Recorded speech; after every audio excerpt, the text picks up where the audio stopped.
Sound test, 1, 2, 3. Okay, I think we're okay. Let's go, Mudo. What's up, dude? This is interesting. I think this might be the first time we don't have any Twitch or YouTube or anything submission. Straight up, everyone posting their Tekken IDs. So, interesting. Exciting replay. Let's go right into a match? Wow. Cool. I've never used this functionality yet.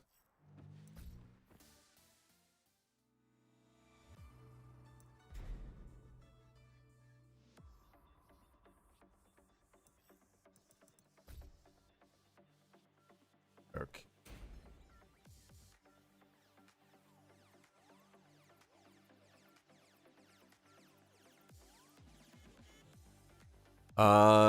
It is supposed to be, yeah, not really the patch for season 3. It's going to be about, it's like the start of the season, so it's like DLC and stuff like that. So, you know, things to sell, whatever.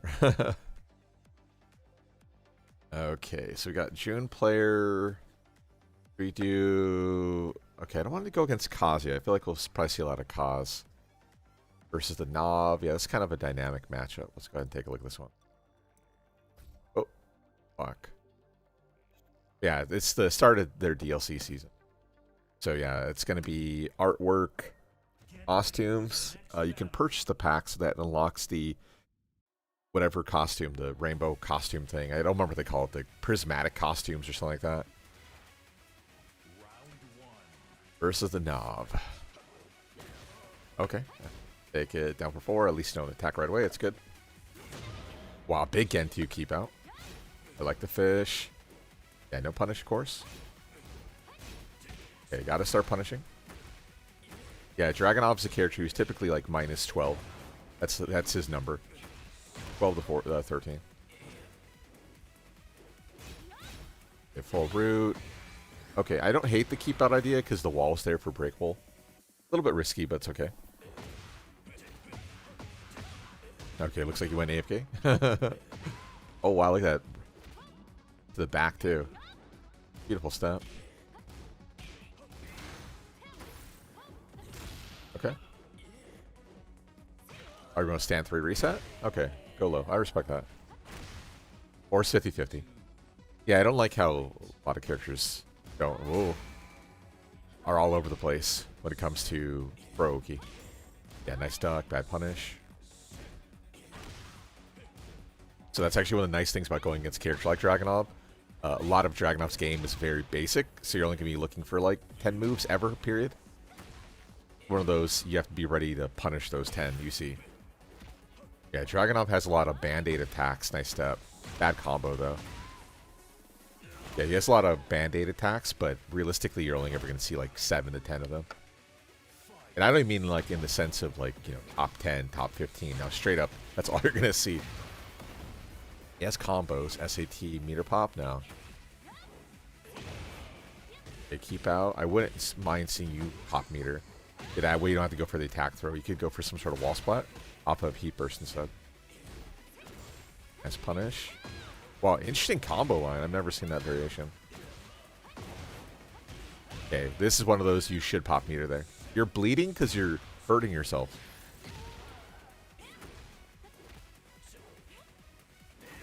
Okay. Good patience. Oh wow, what a call out. Sure. Okay. Yeah, I would say look for 10 frame punishment, so like 1-2, 1+2. I'm not sure why you had opted to go for 4 there.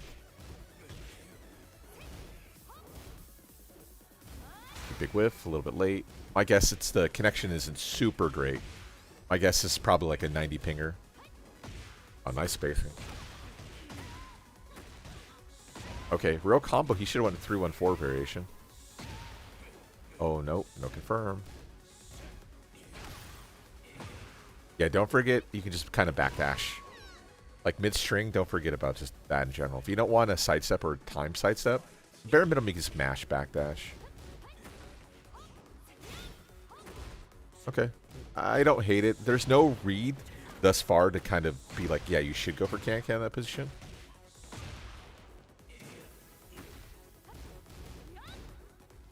Yeah, number one thing I can tell you right away, you definitely need to start using Heat Burst more. At this point, like in round 5 of the set, like you should already be at 100, like 5 minutes ago. Oh, yeah, don't force the 50-50 off of the wall stand 1. Both parts of the 50-50, for people who don't know, are launch punishable. So if they guess correctly, you die. So it's not worth the risk. In general, just stay away from 50-50s that are like really, really launch punishable. You can make an argument for like things like Dragunov wall stand 1-3 -12, Dragunov wall stand 1-2 launch punishable, right? But when you're 50-50s only launch punishable, yeah. Yeah, so in general, Dragunov 1-2 -9. So you probably should take your turn right away. A lot of people will overly respect the follow-up hit. In older games, 1-2-1 was a counter launcher. In Tekken 8, because it's a heat engager, by definition, it cannot counter at launch. So they heavily nerfed it by buffing it in Tekken 8. So you should just always take your turn right away. Yeah, you went for down 2. My guess is you made one down 4-2 or something. Yeah, punish that. -12. Okay, starting to open up the Izu 4. Wow, caught him with the free ring reset of all options. Meter pop, meter pop, meter pop, meter pop, meter pop. So this is one of those careful when you make a mistake like this, because instead of going for wall stand 3, you hit him with generic down 4. Generic down 4 -4, right? If he goes all in with either 1-2-1 or switchblade down forward 1-4, you just die, period, because like wall stand 1 has no crush on it, right? Just got to be careful with that. Just because you made a mistake doesn't mean you should like cascade and to keep making further mistakes based on like bad frame data and also based on actual position to the wall and stuff like that. Neutral reset. As soon as you do the 3+4, you should just 5 here. Just immediately go for heat burst and then like force, you know, Gen 2 or whatever. I can't remember how to do Gen. But then it's like, okay, now Gen at tip range. Now, granted, it's a dangerous gambit because Gen 2 is, okay, back 1+2. I thought I hit back 1+2. But yeah, see? He just stepped around you. That's why, like, Gen 2 immediately is, like, so valuable. But same thing, like, you had a chance to get yourself up to, like, level or whatever, 80 of your 100. And yeah, you just forego it, which means you're hampering your character. How's it going, monkey? Okay, bad combo. He could have launched you. Okay. Yeah, I don't hate the force there. It's okay. A big can. Not sure how he got hit by it. Ah, no. So, post Mirai 1+2? Yeah, just meter. Same thing, heat burst. Yeah, you need to get your meter going. Also, meter 1+2, then 5... 4 for 2-3 would probably be too short for the wall, but still, you should go for it. Jun's one of those characters where you want to get your meter going ASAP.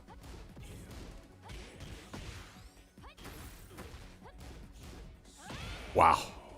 Now Mech 3 to challenge the Izu 2 is crazy. Yeah, you definitely need a heat burst way more. Because yeah, like I said, you're just hurting yourself by not getting to 100.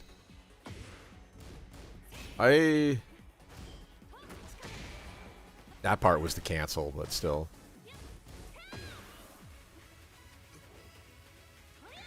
Yeah. Yeah, he's moving really well.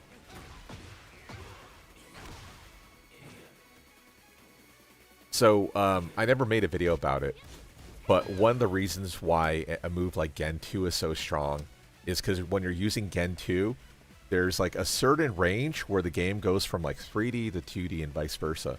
So at this range, the game is actually more 2D than it is 3D.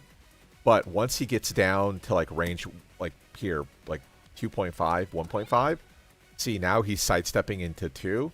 Like then the game turns into a 3D game. So that's why like Gen 2 at like range 4 is so incredibly strong. Not only is it like impossible to walk around it, but then also it's very, very difficult to punish it. That's why like immediate Gen 2 is so incredibly strong, because like I said, 2D, sorry, 3D. Now we're in 2D range. And then he walks to 3D range, and now he can sidestep around stuff. Yeah, it's hard to describe, but that's basically what happens. Oh, the dangerous gambit. So, yeah, you have the ability to do the tap-up, wake-up here.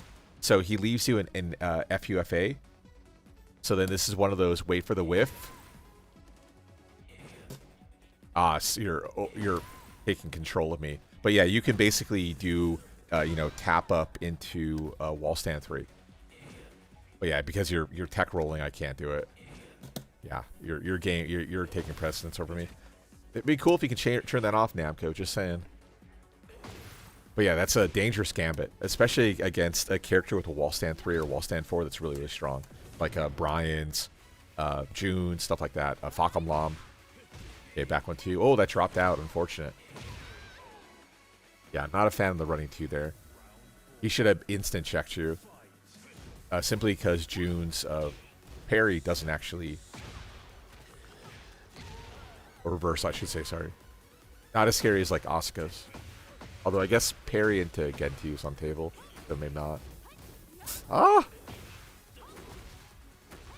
Okay. Non-counter hit again. He got clipped during the option. Yeah, not really a big fan of the reset.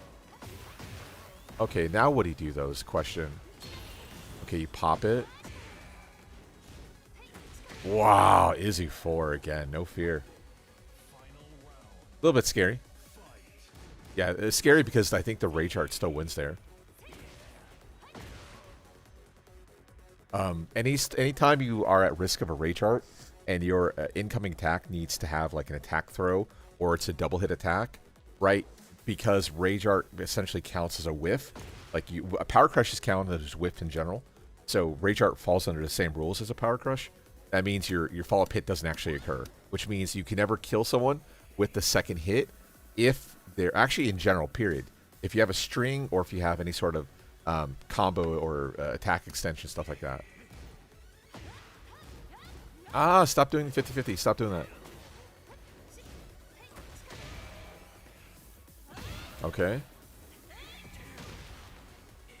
Luckily I didn't get you killed. Stop doing that. Ah, nice challenge on the back 4-2. Ooh. Gotta guess. Guess correctly. Oh, yeah. Power Crushes can't kill. Yeah, I do like how you went instantly for 1+2 into Heat Dash cancel. That was a good idea. Like, Taste for Blood. This guy hasn't shown, like, too much, like, 1-2-1 to counter check you yet. So, 1+2 on, what, 14? You're +2. So, technically, you'd lose the 1-2-1, but you would beat, like, down forward 1. He did show a couple of down forward 1s, so. But yeah, for sure, like I said, and you've also mentioned, yeah, for sure, way more heat burst. You need to get heat burst going ASAP. You need to get your meter going ASAP.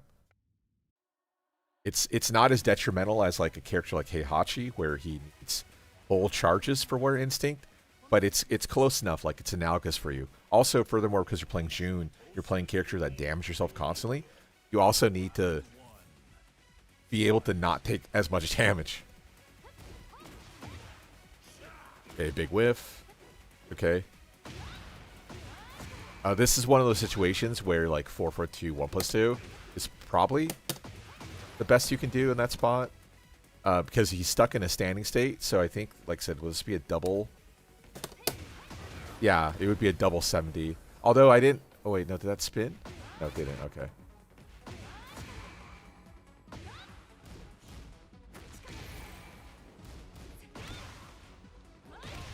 Okay. Yeah, I don't necessarily hate the running 3 there. He's not in FC, so like wall stand 2's off the table. Careful. Wow, I cannot believe the 4-3 Fujin 2 still picked up. 84 damage, bro. Oh, yeah. Are you dead? Not bad. Yeah, I 100% like the can-can. So this is like a tactical mistake against a character like June. So 3-2. So first of all, he has 4-4-2, -8, right? Sidestep left. 3-2 into stance. So he's negative, but the idea here is because he enters into the Fujin stance, if you try to attack him, you can't actually attack him, right? He has auto reversal. The problem is you have can on 14. So no matter what he does, apart from... Actually, I take back. No matter what he does, he's going to lose here.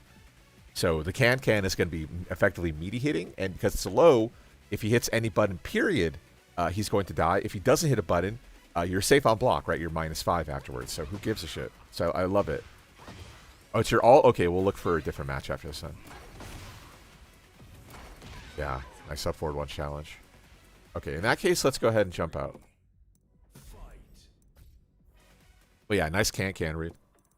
Okay, so I saw you were a Tekken god. Well, Tekken god then. Good look. Okay.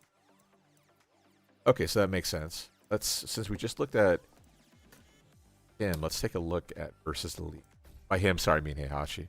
Get ready for the next battle.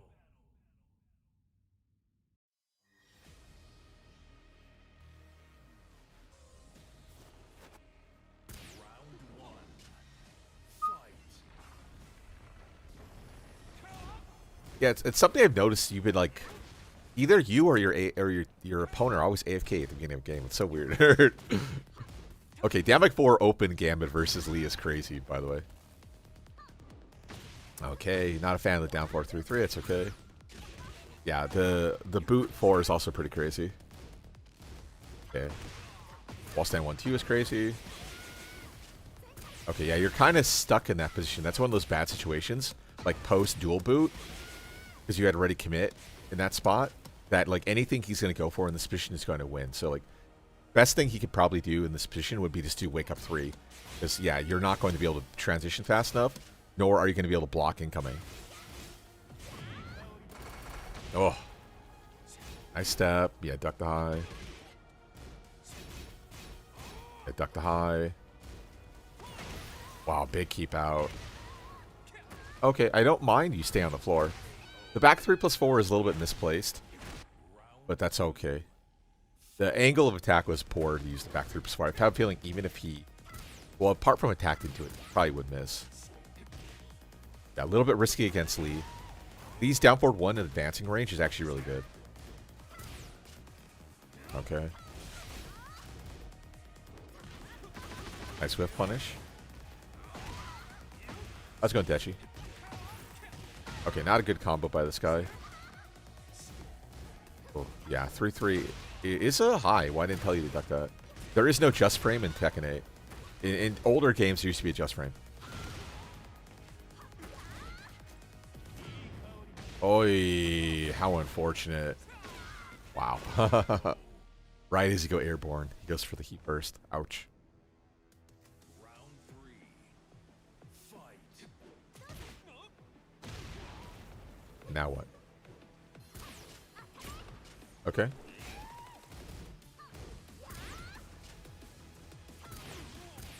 Floor break, yeah. 3-3. Up forward 1. Okay, yeah, you probably didn't want to end with the heartbeat stopper. Look at that. He second-guessed himself on the punish, too. Okay. Yeah, it's half the guess. Yeah, so post-throw, because his steel pedals are all launchers, even if he doesn't go for a blazing kick, you still get launched. That's something that's a problem in E8 specifically. Lee has a bunch of them, but like for instance against Hwoarang, Heihachi, Paul, like all these characters have launching steel pedals, and it's really fucking infuriating. But yeah, this is one of those like you just have to take the grounded hit. Don't try to like do special tech up off the floor, because you're literally going to die against any of those characters. Because right, keep in mind they don't do anything special, right? They're going to still steel pedal you regardless. So what happens is because you tech roll or get up off the ground too quickly, you get effectively launched immediately. So, yeah, against those characters at the bare minimum, I would recommend against it. Okay, I like the challenge. Okay, let's go to your last match with this guy. Because you said...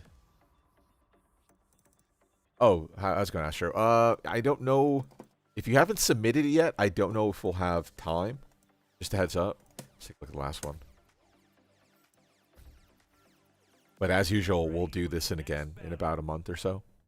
We'll probably do it right before Season 3 starts.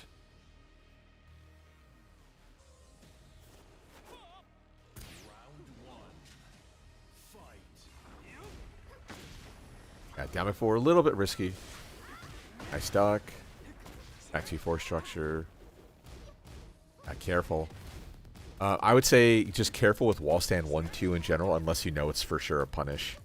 Like maybe your idea for like wall stand 1-2 was you got him to the back, in which case you can hit confirm the back position.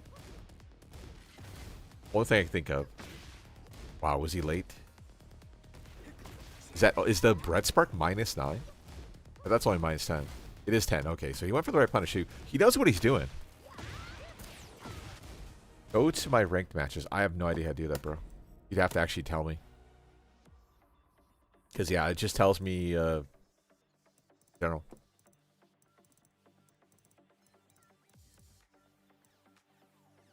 Yeah, it doesn't give me any intel. If you have one, you can tell me right away.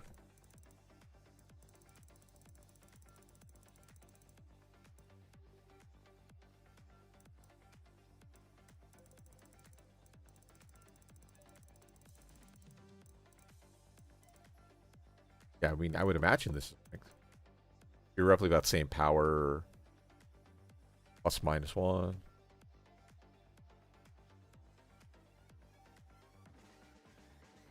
Oh, you can toggle it. Oh, interesting. I did not know that.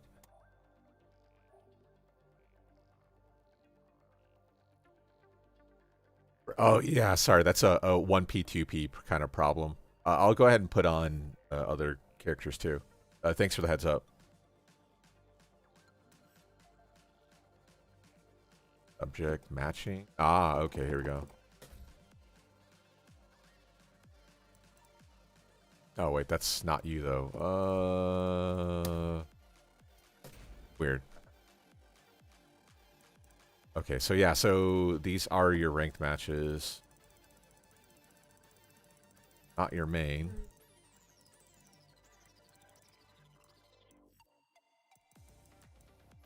Okay, yeah, so these are your ranked ones. Okay, I'll split you versus Jin. Get ready for the next battle.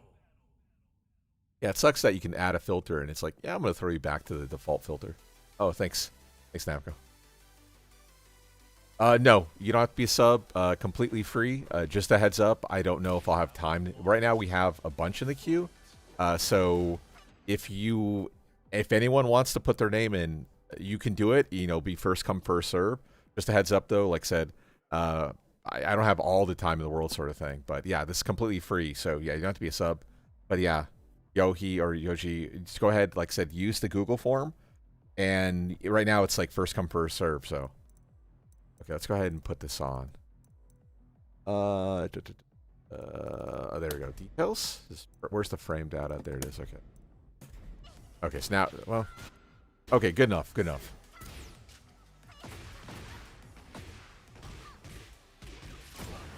Okay, weird wall distance. Yeah, the running 3-4 a little bit misplaced. Full send. Yeah, he knows how to punch the 2-3. Okay, in general, weak side with Jin is his left, your right. So here at -5 or -6, you still want to flash step. Just flash step to the right. The sooner, the better you get at like flash stepping, like the easier things become. Especially in certain matchups. Oh, this is still a quick match? Wasn't this a ranked match? Like crazy? Wow. Oh, okay, we take those. We take those.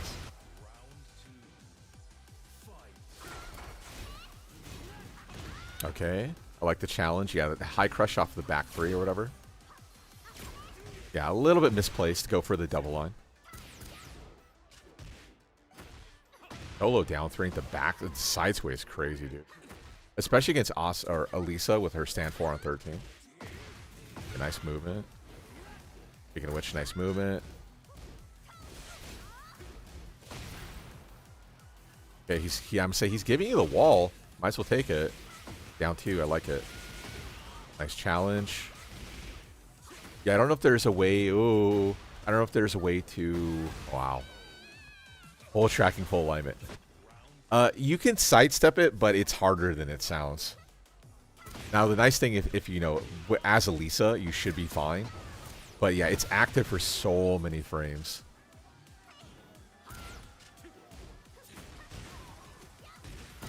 Yeah, in general, not the best habit to immediately duck post minus. What will happen oftentimes, people will go for the wrong punish, or they'll get a better punish because you're like flinch ducking at minus 12. So just careful about that, especially because like forward on +2, you know, being a push could be kind of misconstrued as like a shoulder attack. So a lot of people might try to launch you here. So ducking, same thing, minus 12 becomes a minus 15 then. So just careful with that. I was gonna riddle.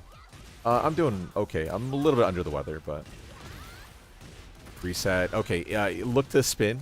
You got the down 2-3 reset, but like you should do the down back 1 or whatever's for her. Back 2. Well, it used to be back 2 or back 2-3 or something like that. Okay. Yeah, the tracking power crush is crazy. Fair. Wow, 1+2 opener is crazy. Yeah, it's weird. Weird that's like the second time you've gone for like wall stand 3 in that position. So the one time they give you like a minus 14/13, you're not taking the wall stand 1-2. I wonder what that's about. Are you like fat fingering wall stand 3 instead of wall stand 4? Nice confirm. Does he see it? CD1, nice. I would pop meter here. Oh, he doesn't have meter, my bad. Oh, I don't like that. Yeah, the wheel kick is so stupid.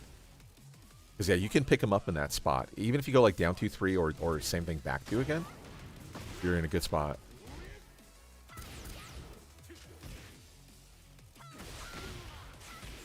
Okay. Oh, no confirm.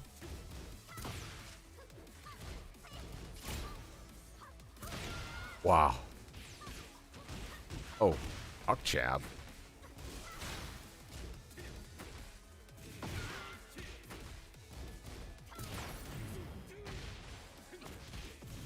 The -9 into heat burst, dude. So Jin is tight. Nice reset. Good patience. Okay, careful how you get up. Nice step. Okay, yeah, be ready to kill. Kill him. Nope, you're stuck in stance. Yeah. Okay, let's do one more. Okay, that's your unfortunate last one. So, okay, right away I can tell you, like, yeah, heat bursting in general, you just need to start heat bursting, like, way more. Like, a lot more heat burst. You're on ranked. I don't want to do Anna. Let's see how you do against a character who's, like, super mobile. This will be the last one for time's sake. Get ready for the next battle.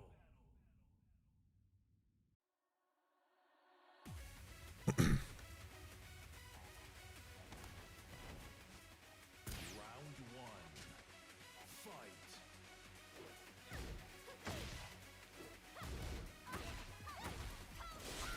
Yeah, usually against, a character like Lili, you want to be looking to sidestep quite often. So that's what I was saying. This matchup is fairly dynamic because you're both playing characters who are like very good on mobility. Now, in theory, Lili should be really difficult to beat you because, yeah, you have the mobility, you have pressure options that she really doesn't have great access to. So that's what you're going to see quite often. Like, Lili's probably going to use like a lot of stand 3, which means you have to kind of understand the meta kind of dictating between like stand 3, like 3-1 and 3-2. Now she can have things to track you down, like, you know, her what is it, forward 3, I guess. Okay, yeah, no punish. Yeah, you want to be moving often. Also, I want to see more punishment. At the bare minimum, 1-1. You don't have to necessarily go for like 2-2 like the game wants you to go for. Like, start somewhere though.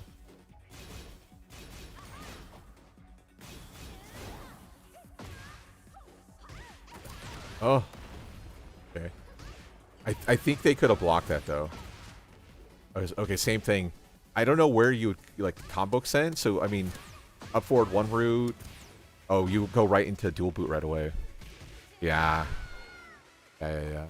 Same thing. I think some sort of heat burst line to make it more consistent, and then maybe like a dash up, either what would be either like a 2-2 or back.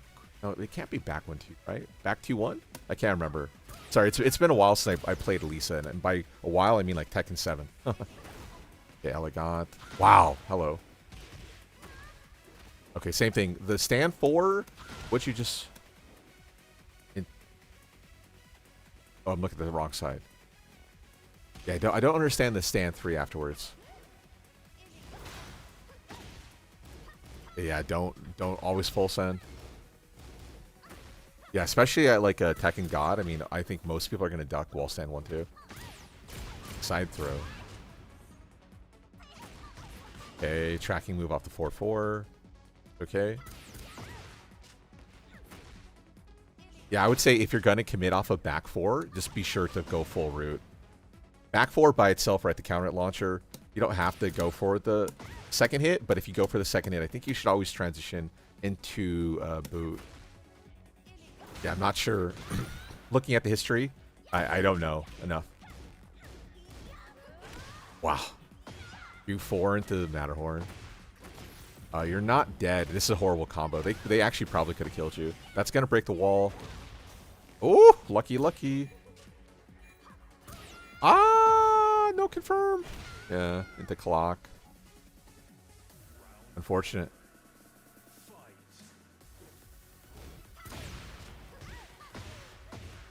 Okay, yeah, I think back 1 earlier in the combo.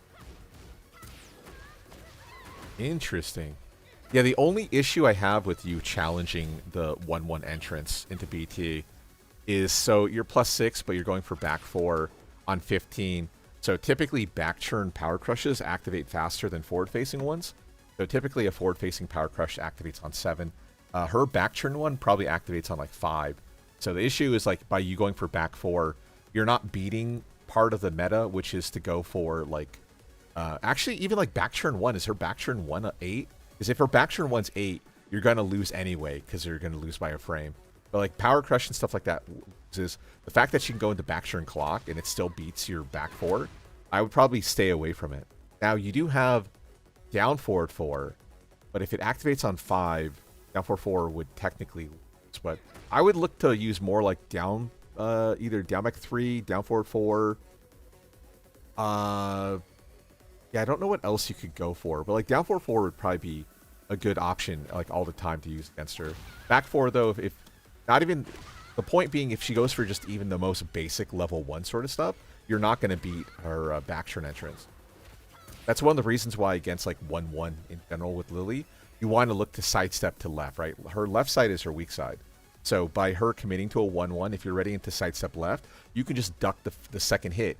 And what happens is the second hit whiffs to high, and then you launch punish her for that. So regardless of what she does, if she commits to 1-1 and you're ready on SSL, her weak side, you win instantly. Like straight up, you just win, like right away.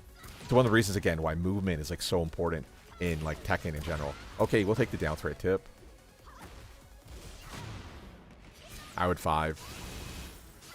Yeah, the wall is so valuable here to go right for heat burst in general.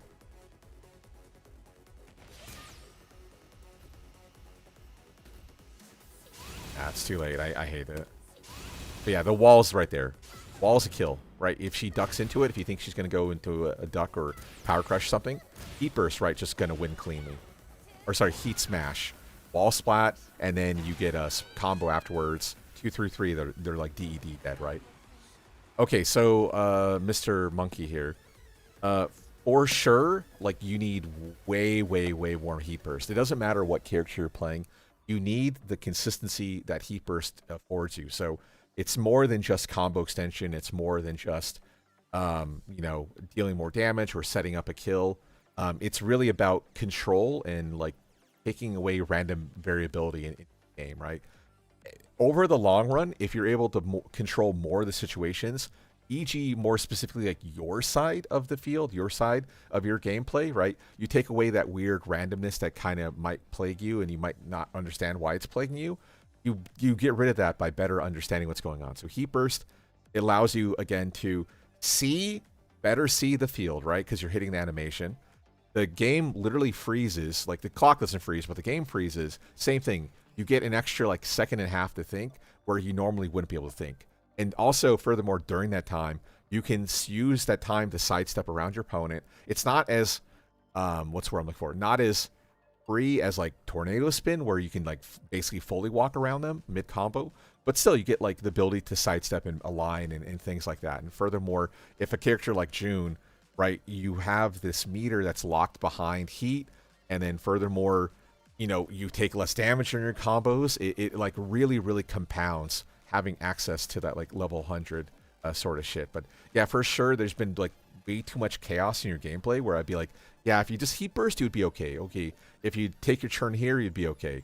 Apart from that, I would say never do wall stand 1-2, to be fully frank, unless you know you're going to get to their back or likely are going to get to their back, or furthermore, you get a punish, right?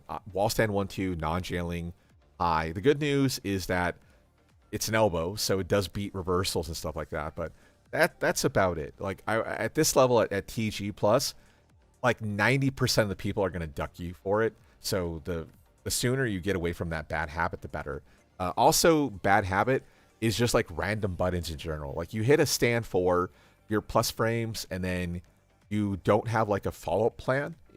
Now, I'm not saying to go into like, what's the word I'm looking for? Like a necessarily some sort of flow chart, but you should have an idea what you want to go for. Like stand for back 1, stand for down back 3, stand for running 2, so on and so forth, right? You need something to apply pressure afterwards, and it's unfortunate out there. Beyond that, just punishes in general. So 10 framers, 12 framers. Your launch with punish seems okay, but at the same time, I feel like quite a few of the situations were whiffs in general, and like I don't want to say necessarily lucky, but they didn't feel like super well placed. So I would like to see you just work on just general punishment. And I don't mean, you know, -15, -15, -12, -12. I mean, I just want to see you just better punish in general. So 1-1s to start off with, 1-2s if you don't know for a fact if something's not punishable or not. More stand 4s. A few less forward 3s or stand 3, whatever it is with Alisa. But the good news is, like, even though you're using your 14 frame option, you are also doing it such that you are mixing up your opponent naturally. So, like, you understand that it's punishable and you shouldn't be using it necessarily, but also you have the prowess, the mental prowess to be like, okay, I think he's going to duck it this time. I showed it to him. So right there is like understanding there. I just want to see you kind of combine the two of them together, sort of thing.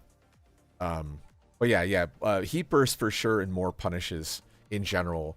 Again, you don't have to do anything special. 1-1, 1-2 to start off with until you get your confidence up. One last thing, more. I would like to see like more down forward 2. Like, don't forget you have like this really cool generic down forward 2 option that a lot of characters don't have. So don't forget that, like, that's a thing. Like, stand 4 into down forward 2, or at the bare minimum, you know, so on and so forth.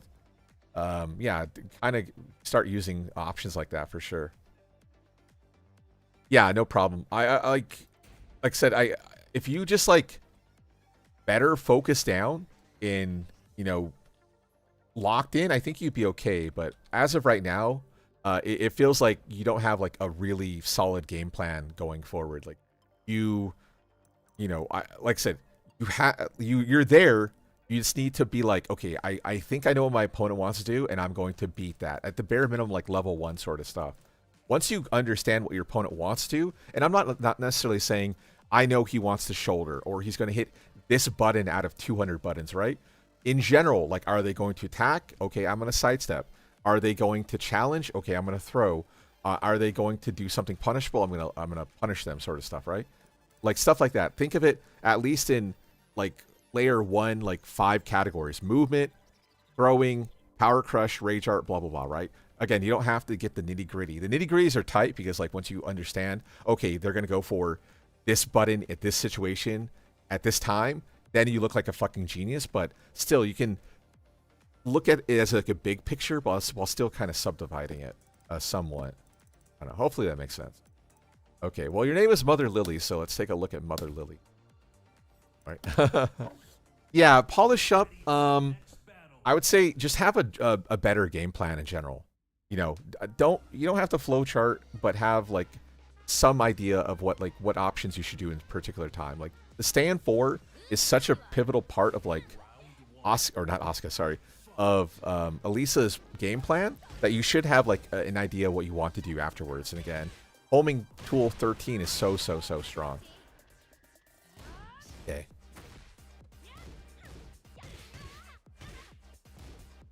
Yeah, don't hate the down forward 1. Like showing early down forward 1 against Asuka is okay.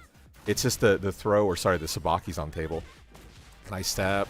CD3, yeah, meter pop. I respect that. Makes sense that it probably wouldn't hit there.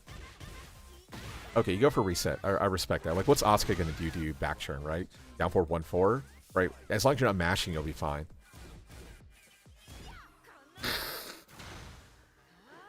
Okay. Yeah, you're really looking for something. Yeah, I don't know if you're taunting or what.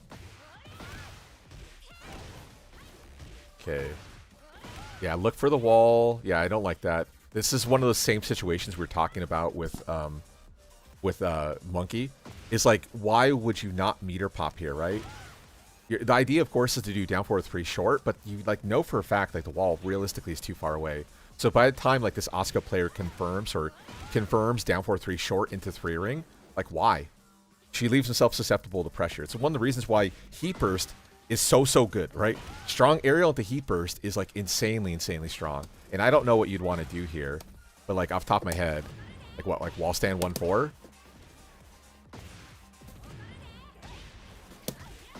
Yeah, okay, now I confirm where the wall is, right? Like Heat Burst is so important. Like straight up. Yeah, don't like adding chaos to the game. Again, chaos on your opponent's turn, like you know, when you're getting combo stuff, is great. Chaos during your turn, where basically, especially at this level, like against like GOD players, you're not gonna get a lot of opportunities. Like, why would you not use your resources in your favor? Like again, consistency is so important. So important. Okay, he's probably wondering why you're AFK. I'm also wondering why you're AFK.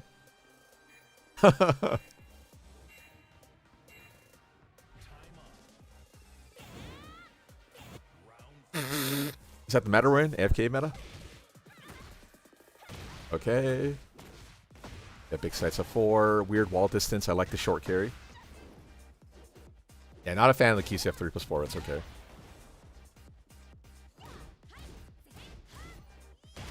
Wow, look at the tracking on the forward 4, bro. What is this character?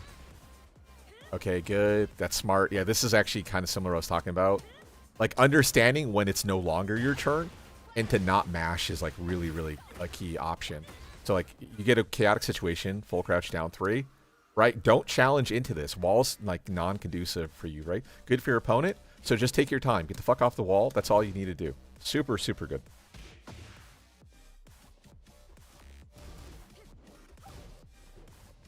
And then, yeah, Lily's super good movement. Interesting going for a falling leaf. They should go for a reset. Or at least 5. Okay, there's the reset attempt. Yeah, the can immediately after is kind of misplaced. Simply because, right, we just talked about this. You're waking up into, like, this position where, like, any sort of wall stand option will win. So there you go. See, even generic wall stand 4 or wake up 4, everything wins here. Okay.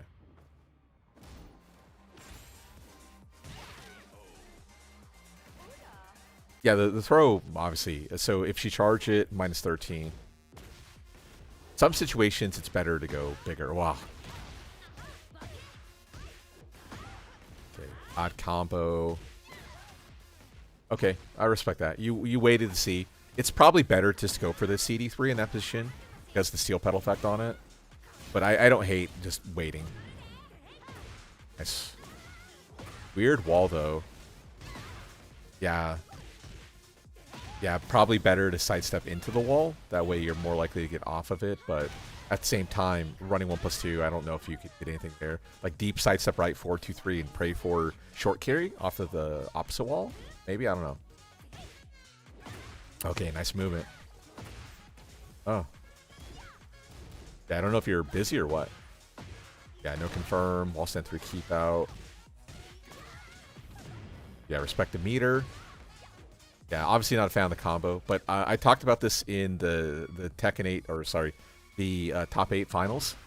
So having your heat burst popped, like when your opponent is right outside of rage, is huge. So rage activates on 44. At this point, the Asuka player is probably about 48, 49 health. So essentially, all heat smashes do 50 damage at the bare minimum, which means the next touch for a heat smash is a kill. So as soon as the opponent whiffs, you can immediately kill them for any sort of mistake. Or if they go for any sort of parry, sabaki, stuff like that, right? Heat smash will instantly kill them. It's why having heat on deck is really, really crucial, period. So at the wall, you know, you get the possibility for heat options. You know, some things Lili gets, stuff like that. But the ability to instantly kill your opponent is tremendous. Like, you should never discount how good it is. Okay. Yeah, it is a little bit laggy, I can tell. So I think the jab was well placed against the full crash upward. 2-1 against airborne. Whew. I'm going to say, is wall stand 4 safe with the Lili? Okay, it is. Yeah, I do like the up forward 1-2, though. Ah, you have to guess. Yeah, back 2. I like it. Okay, so, like I said, I don't know. Both you and Monkey were like AFK. Hey, let's go to a later match. Like I said, is this a AFK meta? I don't know. Get ready for the next battle.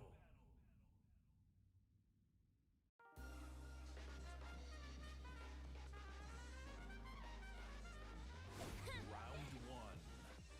Fight. Okay.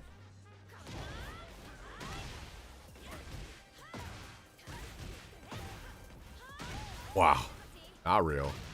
I like it nonetheless, though, because the 4-3-4 is safe with wall splat launcher, effectively. Okay, generic option.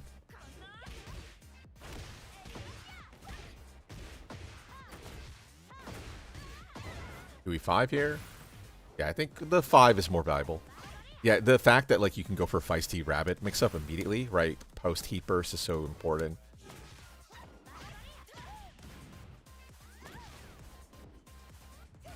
Hey! Scary. Okay. Yeah, same thing, I think, at, like, GOD level. I think most people are going to know 4-2-3 with Lili is launch punishable. So I'd probably stay away from that. I think you're more likely to have success with a raw 2-4 than a 4-2-3. Because 2-4 is fairly sudden strike-ish, and 4-2-3 I think is a little bit more telegraphed. I'd still say, like, 50% of the time, I think most people at GOD are going to duck 2-4, though. Like, raw 2-4. The benefit, of course, of the 4-2 is further hitting, though, so... Yeah. Yeah, I don't like the Root of Evil option there, simply because if you're fishing for counter hit, open field, like the BT-1-4 is not going to lead, right? So I think sidestep realignment or off-axis against wake-up position, like down 3 is probably more valuable. And then one small note here. So this is at least the 3rd time you've gone for wake up 3 into wake up 4 or into wall stand 4. Remember that Asuka has a kick reversal. So you don't want to be always consistently going for that frame trap. Now, it's different when your opponent has rage, where if they mash out rage art and you don't go for wall stand 4, you instantly lose. But against Asuka, especially in open field, just remember that she has kick sabaki. You're really asking to get picked up on. But remember, when they're off of rage, then you can party hard. Okay. Yeah, obviously back 4-2 is punishable, but there's the mix-up, so I respect you waiting for it.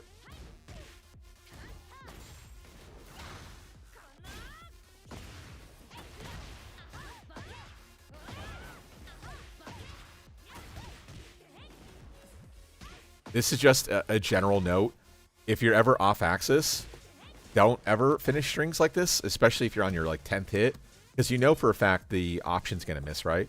So you don't necessarily have to go for a full combo, right? You know, like, 8 hits, right? you know the last hit of 3 rings not going to work. So just go use the frames instead of, you know, hitting a button. Recover faster to your opponent than they're going to recover. Like, keep pressure going. And I don't necessarily mean mash on wake up. I mean, make sure, like, the fact, like, this Asuka player has to go full run. They reach you at, like, range 3. And, right, you held back. You could have tech rolled. You could have jockeyed for position in this spot. You could have not locked them down, right? And then look at it. Now their back is to the wall. We're in a winning position instantly because they went for a full route and they shouldn't have went full route.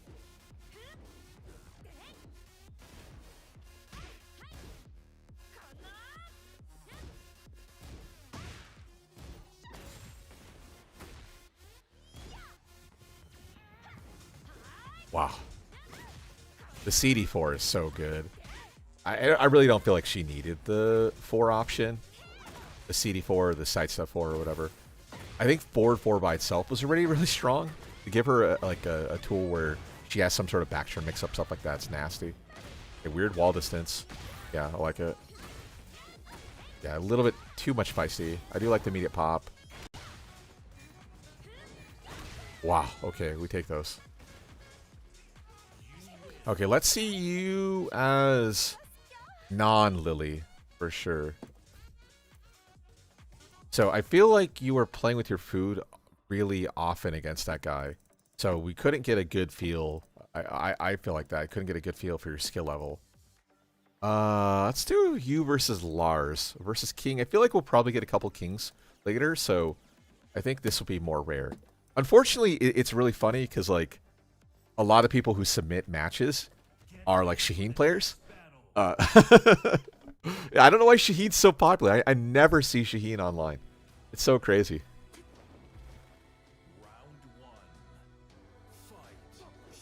Oh, nice step.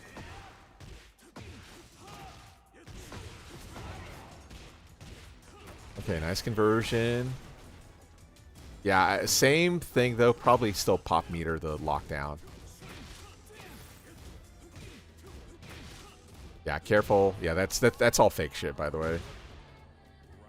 It's fake shit because in this game, the final hit of 111, if I remember correctly, maybe I'm wrong, maybe I'm thinking it backwards, is not actually NCC. So like 1-4 and 1-1 is not a mix-up.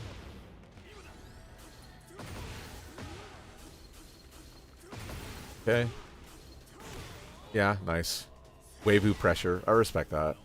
The fact that, like, D canceling gives Lars meter is crazy. You're not a fan of down for 3 opener.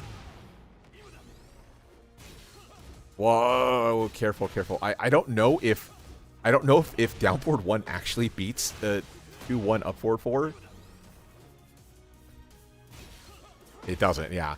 You have to know what button beats up forward 4. For sure, bro. Oh. I think the down back 1-3 into like SE2 or LE2 or whatever. I guess I can make the right read. Okay, we take those. I like the reset. I feel like the hard commit duck was a little misplaced or whatever. Okay, respect the long carry. Too far though, gotta guess. Yeah, I'm not a fan of the DE3. DE3 doesn't actually beat Mashed Rage Art. The only thing that beats Mashed Rage Art is DE1. So DE3 is fake shit. But yeah, find out what option, again, is best suited to beat Orbital Post 2-1 LE entrance. Your down forward 4 probably works, but the issue is down forward 4 is so fucking slow. If it goes for anything else, down forward 4 won't work. Sort of thing. Now, granted, you could full step left, right? You're supposed to sidewalk to left. That's the way you actually beat it. But still. Forward 3? Okay, interesting. Nice duck. Ball's great. Yeah, too many wall hits. Okay, well, that worked because that was a different frame option. Nice step. Okay, don't hate it. Yeah, that's... Whoa, what blue bolt? What the fuck? Yeah, tip range 122 minus 11. Lars 2 probably still hits there. But still. Yeah, I want to see more hop kick. More hop kick. Nice step. What the fuck? Yo, the upward one chase down's tight. Okay, nice challenge on the running one. Okay. Patience. Big whiff. Bad punish. Yeah, this is one of those, like, old Tekken situations where recovery speed and tech roll option, you spike them away, and then whiff punish off backdash, and you should be ready to go with a down back T1, right? Sort of thing. Like, you know he's going to mash there, so go for something that's going to win. Like, earlier, you hit sidestep 1+2 against him. Maybe it was a prior round. You did sidestep 1+2 against him. I didn't note anything, right? Because you're probably anticipating or anticipatory him staying on the floor. But, like, in that situation, you should be more cognizant to your opponent's wake-up option. Okay, don't hate it. Yeah, that's the issue, though. LE2 is on the table. It's a horrible combo. Luckily, the down forward 2 puts you into a sat state, or the fake sat state, I call it. So that was super fortunate for him. Nice duck, or nice flash, I should say. Full root. Wow, he challenged instantly off of your sneak 1. That's crazy. Okay, he really loves DE 3+4.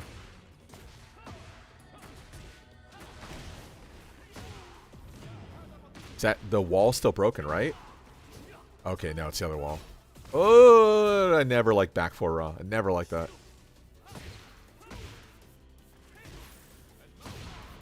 Okay.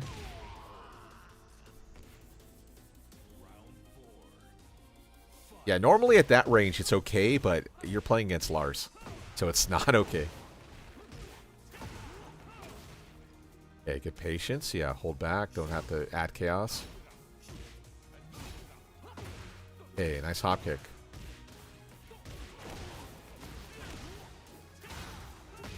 Aye.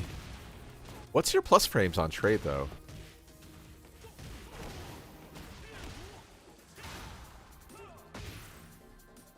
Yeah, I don't know. Is it, like, actually +6? I guess so. Maybe it was. Oh. Yeah, kill him.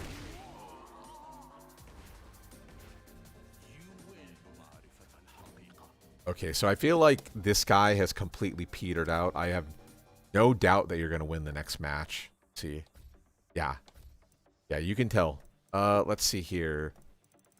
Okay, I want to put you against someone rare. I mean, I guess DJ is rare. So let's take a look. Get ready for the next battle. Yeah, this should be an interesting matchup, too. You don't have, like, the best airborne keep out tools, if that makes sense. So oftentimes, like, against Devil Jin, like, long range options effectively challenge Crow, and the possibility of raw Crow is really crucial. Like that, for instance, that was really misplaced by him. Wow, back 3 raw is crazy. Huh? I mean, you still go for back 4. Like, where was the reset? You let him fall out, but why? Okay. Wow, mashing at negative. That's why you don't do that shit.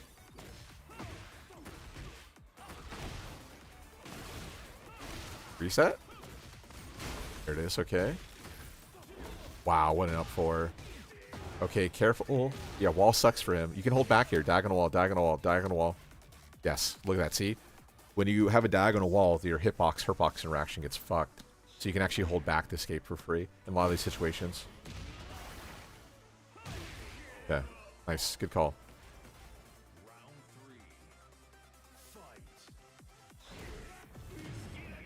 I wouldn't mind you challenging 4-for-4, understanding that it's +6. You are playing Shaheen, like, so you have access to, like, down 3 and stuff like that, right? So you actually have things to effectively challenge in the spot. So I would say don't forget about long range tools. I think, come to think of it, Deji, right? Haven't I said this before? More down 3s. Oh, there's the down 3 though. Okay. Okay, don't hate it. Yeah, duck jab's a little bit misplaced. Standard level 1 is like down forward 1. Fall up there. Taste for blood. No meter though, so he has to go for not the best follow pressure.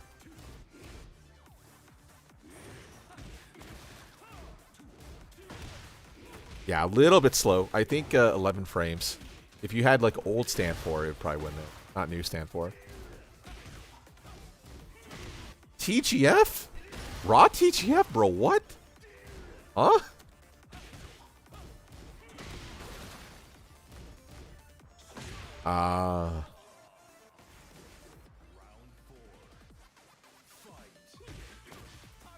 Yeah, I would try to stay away from like forcing a forward 2-4 meta. Simply because, yeah, they can low parry the second hit. You can stagger the timing on the hits, of course. But I would say you're playing a losing proposition. Okay, good back away. Yeah, he's been flailing a lot, so I love the backdash there.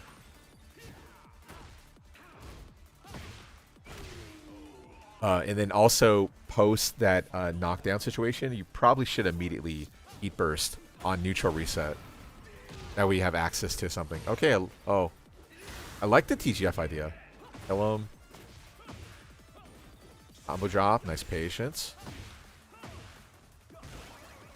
Yeah, in that spot, not a huge fan of the wall stand 1 kind of reset. Simply because he still can do like power crush. So yeah, this guy's really not abusing the heat mode specifically.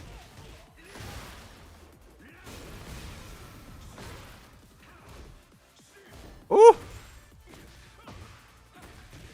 What a throw! What a throw, dude.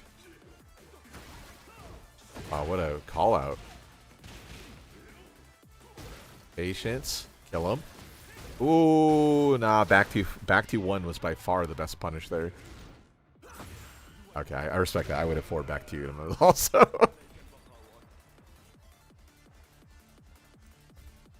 We'll take a look at one more. You versus Hwoarang. Yeah, more down 3. More. We need way more down 3s, man. In certain matchups, it's not good. Okay, in your defense, maybe you remembered, like I just remember now, that Devil Jin wall stand 2 is 14 and down 3 is minus 14. Okay, so maybe that's it. But I have a feeling it's like, you just forget down 3 is a thing. Nice flash step. Yeah, flash step into hop kick is okay. I would probably recommend more down 4-2. Sort of thing. Okay, no punish on wall stand 3. L sweep option, yeah, into disrespect. Low high? Come on, bro. What is this? Amateur shit. What are you going to go for? Okay, you went for a trap. I respect that. Immediately pops us down for a 3+4. Yeah, reverse low high. Look at that damage, dude. 23. Holy shit. Big boy damage. Okay, anti-air. Nice pickup.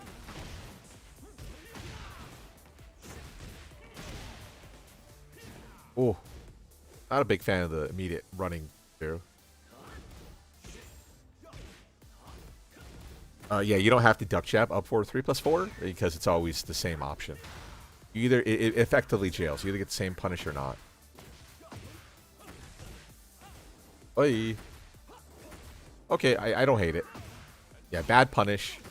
Knowing that he's going full route, so every single hit of this is all highs. So you don't have to worry about it. Like wall stand 2 for sure would be a significantly better punish, even on 16. One thing of note, don't forget you have back turn 2. Back turn 2 would have been tight there, actually. Or 3+4 meta, why? Entire pickup, nice. He for sure should meter pop, there it is. Yeah, I like the reset idea. Aye. Okay. I agree. I like the running too because running attacks are typically not actually punches. So even though he's like, you know, doing that, it probably is technically like an elbow.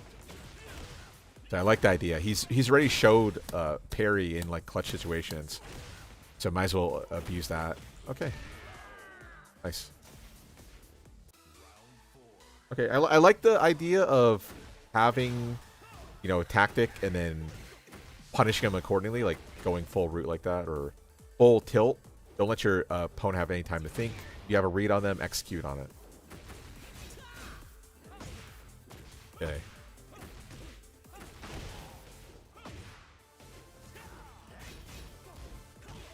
Hey, careful. He hasn't shown like any of the stance hop kick either, so there are other things he could go for, like the 4-slide-3 and whatnot.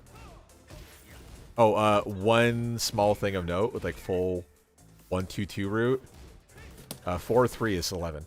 So he actually has a really good punish against 1-2-2.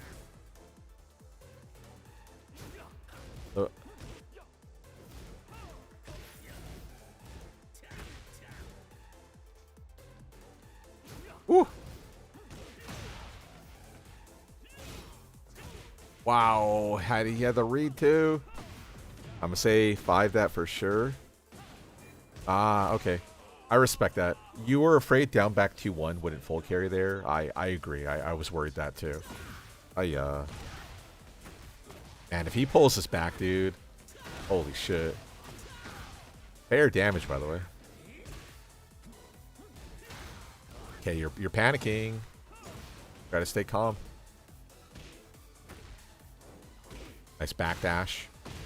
Yeah, that's probably one of those, like, you should backdash into just hop kick on a read. Because, yeah, he's stuck in stance, right?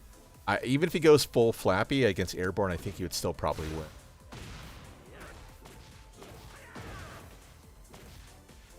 Why? Don't like the duck jab. Yeah, you're panicking. So, yeah, post back 4 or whatever, back 3, whatever it is. Yeah, -9. It used to be -10, but you should immediately try to take your turn. I do like the quick stand or hold back there is fine. Up 3+4, like the orbital spike, has the possibility of back 3 all up, and in which case, you know, break the back 3 and then launch them. Go for it. Okay, you're hard fishing. Duck jab. That duck jab, oh yeah, you're dead, yeah.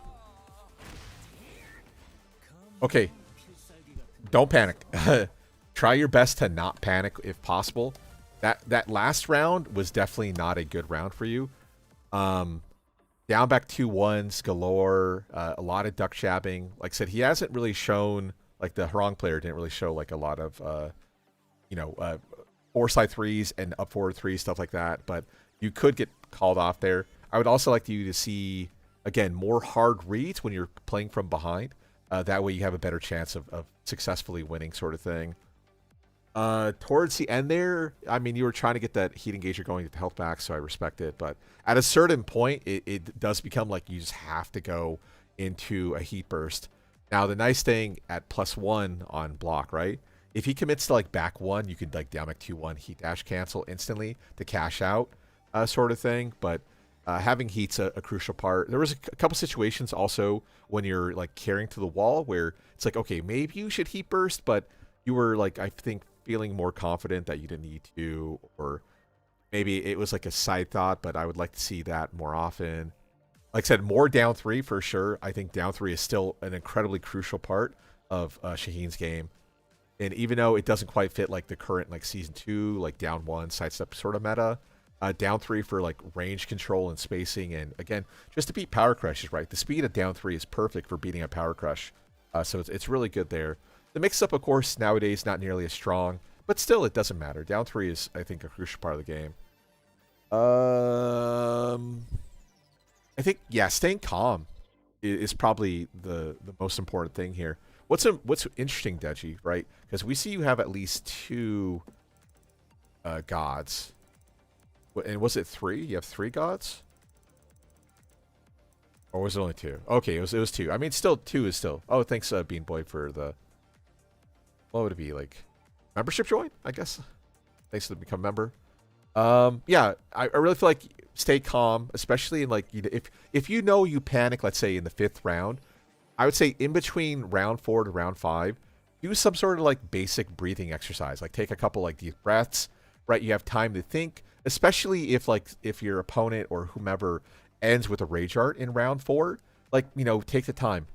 You don't necessarily have to reflect on the match so far, but, like, get control of your nerves. Take some breaths, clear your mind to the best of your abilities. and be ready for the next round. Like set yourself up. Maybe by you taking a little bit more time to think, you think of something your opponent did in round 1, or maybe in round 3 of game 2, like let's say a couple games ago, if you're in like a longer death match, right? Okay, there was something that they did that, like, okay, maybe I can exploit it in the situation, something like that, right? Like getting control of that, I feel is really, really important. And like I said, just taking some breaths, clearing your mind, and then just playing from that should be really, really helpful. How's it going, Ozzy? Sort of thing. But yeah, you definitely panicked way, way, way, way too hard. That setup in that situation. And yeah, you were way better than the wrong player. It's just when push came to shove, he got that really clutch GFSR in the final round, and shit went poorly from there. Apart from that, especially with Lili, I would definitely want to see more side steps. Like way, way, way, way more sidestepping for sure, Deji. I need you to step more often for sure. Yeah, because you're playing a character who's hyper mobile, and even though your Shaheen isn't super mobile, it's still something that you could improve on for sure. Yeah. So hopefully that helps. Okay, let's put you against Law. Interesting, a lot of like 2P. Get ready for the next battle.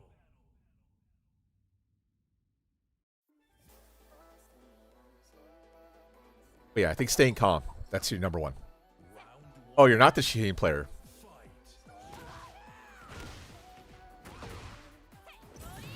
Okay. Yeah, that makes sense. So you have a god, a Hwoarang then? That's very impressive. Oh, that's not you? Okay, then whoever that was. And if I was looking at it from the wrong way, my bad. Hey, yeah, better punish for sure. Down 2-3, at least minus 15. I think it may be technically minus 16. But definitely hop kick that. I do like you didn't panic though. You didn't panic. You're minus 13, but you didn't panic.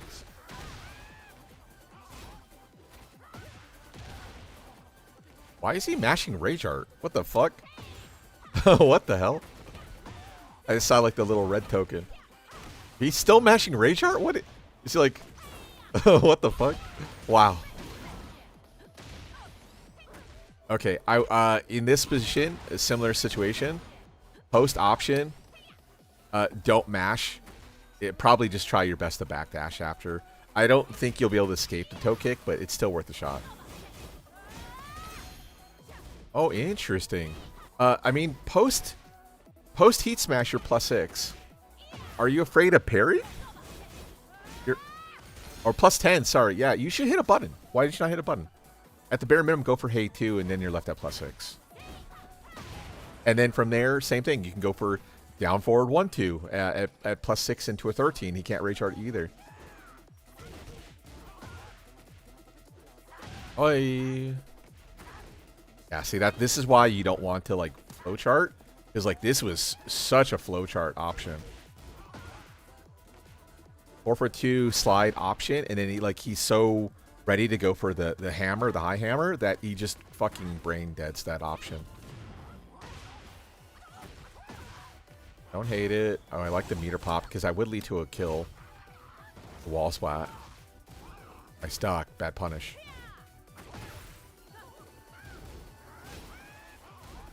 Yeah, in general, against 3+4, I personally like just duck jabbing it. So duck jab, if they go for it, if they stop it, like on the first hit, the duck jab wins, right? You punish them. But more importantly, you still get the punish. So regardless of what they do, duck jab will beat it. And then if they go for the high, they whiff, and then you just wall stand to them on 15.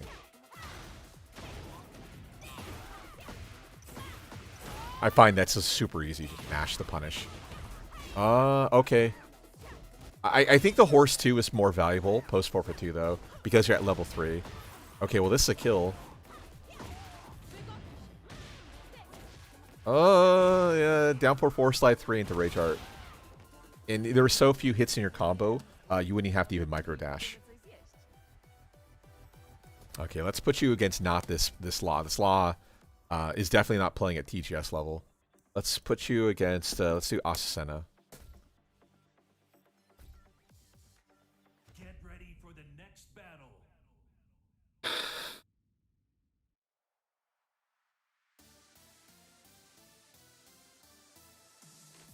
Wow.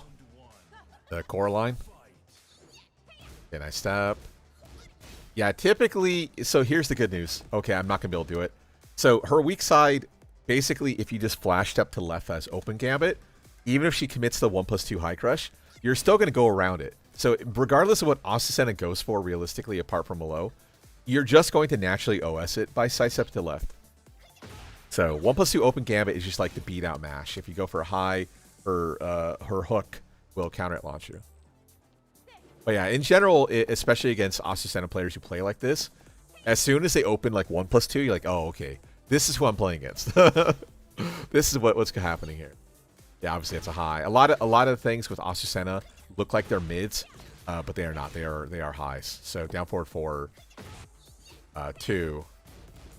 For this move here, or 1. Yeah, it looks like it's a mid. It's a high though. Well, a lot of her moves are unfortunately like that. The animation's not very good. Okay, yeah, I'm safe. You could technically convert off of the horse 1, but that's fine. Running 2, yes. Of course they're going to mash out. General, for people who don't know about Lidia, so heat engager puts her into heat, right? So 442 is an I-13 counter it launcher, but more importantly, it's an armor breaker too. So if your opponent goes for parry, power crush, anything, you win. And then because you're plus 17, that allows for horse 1 on 17 to win. So without horse 1, you could go for horse 2 on 16, which is then also counter launcher. But here, the horse 1 will lead to a full splat. Up forward 4. Oh, you didn't go for heaven earth option. Yeah, here you probably should have held up and then go for hey 1 to splat him down. Because yeah, you have plenty of meter. It wouldn't have cost you all of it. So optimization route. Okay, well, instead you went for 1+2. I can't hate it. Into hey 50-50. Yeah, 443 is minus 14. With that being said, I wouldn't have went for political storm. if I'm Brian, I'll jet up for that, but political storm, Pat, oh, it's crazy. Okay, I don't hate raw 443. Azucena has 3-3, but outside of heat, where it's a heat dash cancel launcher, it's not that bad against Azucena. Okay, hey 2 or horse 2. What's interesting is if you went for hey 2 here, would you have beat back sway?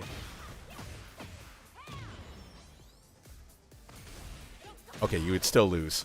So you do have a way to counter this. I can't show you it, but basically for people who don't know, Heaven Earth 1 can be delayed. So during the Heaven Earth stance, she doesn't have to hit a button on frame 0. She can hit a button later. So if you know you're playing against a backsway character or Yoshimitsu or whomever, and they have like hyper evasion moves, you can stagger the option. So even if the Yoshi player goes for back 3, and if you hit hey 1, you lose. Hit hey 2, you lose. Hit hey 1+2, you lose. If you just delay the hey 1 just a little bit, she will auto align with the back 3 and then chop them down and launch them. Now against Azucena, right, because she's airborne, if you delay your hey 1, it will splat them to the floor. But if she's stuck in a standing state, the hey 1 will still win. So it's nice that they're showing they know how to beat it with backsway. But yeah, there are ways to beat it. And best of all, because hey 1's a power crush, even if you delay it a little bit, oftentimes if they like sidestep or whatever into mash, you'll still armor through the follow-up hit. And best of all, it's only minus 11. So it's not even a big deal to take incoming either. Because yeah, a lot of characters don't actually have that. Tactical error. So hey 2 is guaranteed here.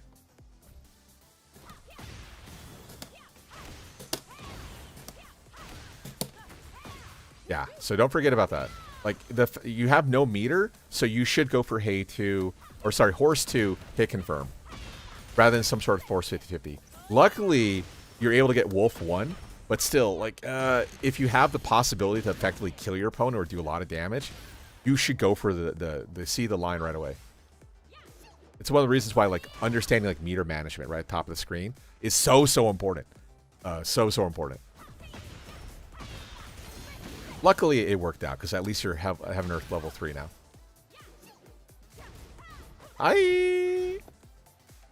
Yeah, 122, minus 16. Nothing that the, Lidia player can do. She's stuck in stance. So it's minus 8, but it takes 8 frames for her to cancel. So Lydia's minus 16. Now, there is a caveat. And the caveat is if Lidia has heat mode, she can then transition into Heaven Earth stance, which has auto reversal built into it. That's it. Otherwise, she's minus 16 every single time. So just down forward Q on 15 generic. That's low parry. Yeah, not a fan of the combo. I stuck.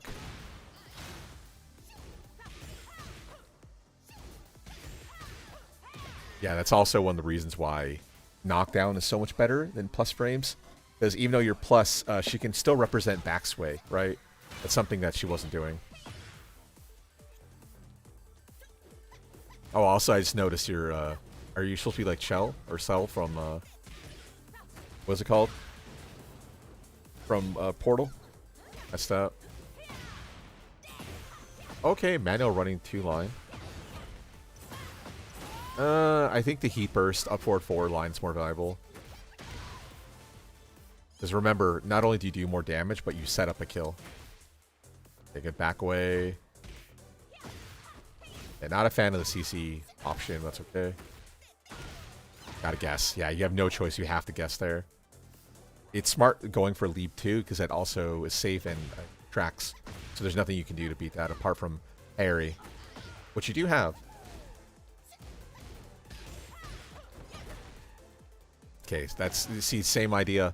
By you going for 1-2-2, you outguess yourself rather than taking a bigger punish. I would say until they show they know how to beat it, maybe start using more like Cat 3.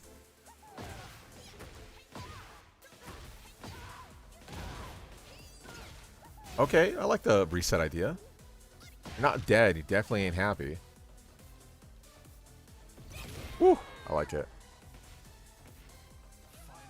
Yeah, running 2 would beat Power Crush if you had heat, so.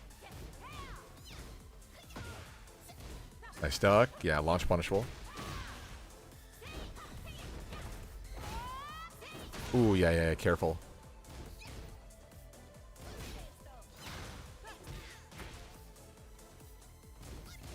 Ah, gotta duck the high. Hey, a little overzealous to the running 3. Hate this combo. It's a horrible combo. Okay. Nice stock. Okay, good. Whew. Scary. Scary. Mam chwilę przed kolejnym spotkaniem. Ciekawe, czy tamta restauracja jest jeszcze otwarta. Time is it? Let's do, out of sake of fairness, let's do one more. Let's put you versus. Ooh, I kind of want to see how you do against Asuka, and I'll pick one at random. So Asuka has sidestep 2, where she can exploit it to your weak side. She has reversal. She has parry. Unfortunately, a lot of the things that Lidia can do are on bad frame data. So typically, there's room for her to high crush and duck jab against Lydia's gameplay. It's one of the issues or major fundamental flaws with a character like Lidia. So oftentimes, if you're going against someone who's like mashing out very often, period, yeah, you could just abuse the fact that Lidia has bad frames. Now, granted, in Season 2, they kind of supplemented her kit a lot, but still. Okay, yeah, sidestep 2 or sidestep 1+2, right, is guaranteed there. You might have to take Horse 2, though. Yeah, maybe Horse 1's too slow. Or maybe it's counter it only. I can't remember. See? Like, good challenge. Yeah, it's something if you've never played as Lidia before, you don't think about how certain matchups just fuck you hard. Like, straight up. Okay, you're anticipating the third hit. I respect that. Yeah, no duck on wall stand before.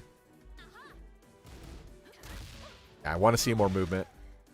She has no 91 Gusto, so you can abuse that fact. No 9 with gusto, no heat. So you should be stepping more. Okay. Oh, I don't like that.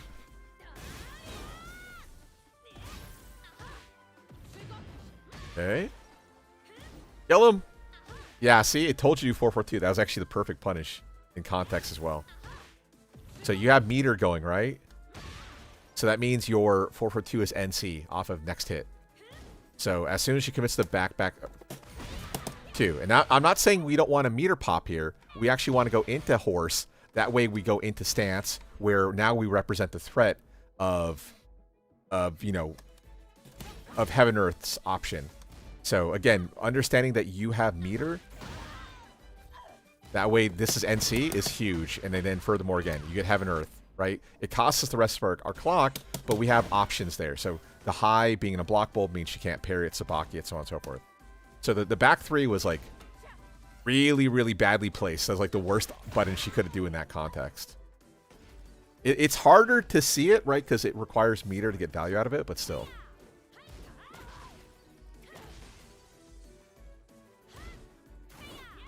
Wow, the recovery speed on back one's crazy. Kill him, kill him, kill him. Yes. Yeah, don't like that. The issue, like the issue here, is post option. You go for a +6 into Political Storm. The issue though is that even like here, I'll hold forward.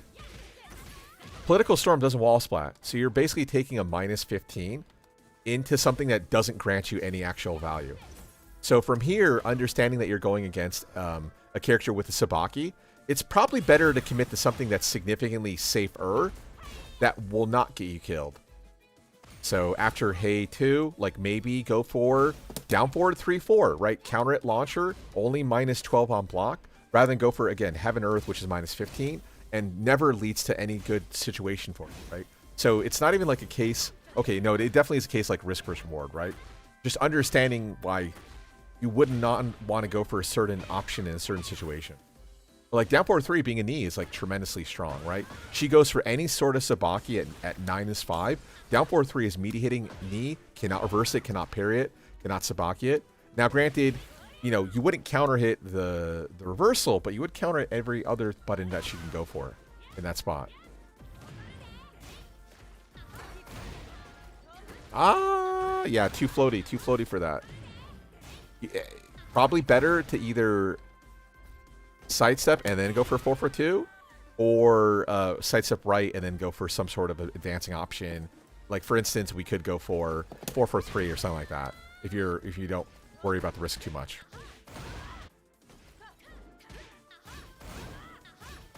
No, actually, in my opinion, no. Actually, she's pretty independent of a character. The only kind of issue, if you're like interested in learning Lidia, is that a lot of her gameplay, like I was kind of alluding to earlier, really revolves around stances, and more importantly, the frames of said stances. So it probably takes a little bit more research than like a lot of people would want to commit to a character, simply because, yeah, she doesn't have an answer for everything in every situation. So like in Season 1 especially, certain matchups were really, really horrible for her because those frame kind of issues.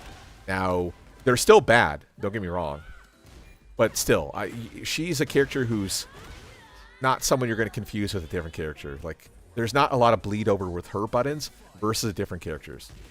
The issue, though, is that she's her own, like, kind of monster. So, she's going to take some time. With that being said, she's really, really strong. In Season 2 especially, she's a little bit overtuned. Oh, yeah, no counter hit. Challenge. Exactly, yeah. No, I 100% agree. It's the same reason why I never really put too much time into a character like Steve. Steve, okay, so these are the characters I really recommend not learning if you're trying to learn Tekken. I don't recommend you learn Xiaoyu, and I don't recommend you learn Steve.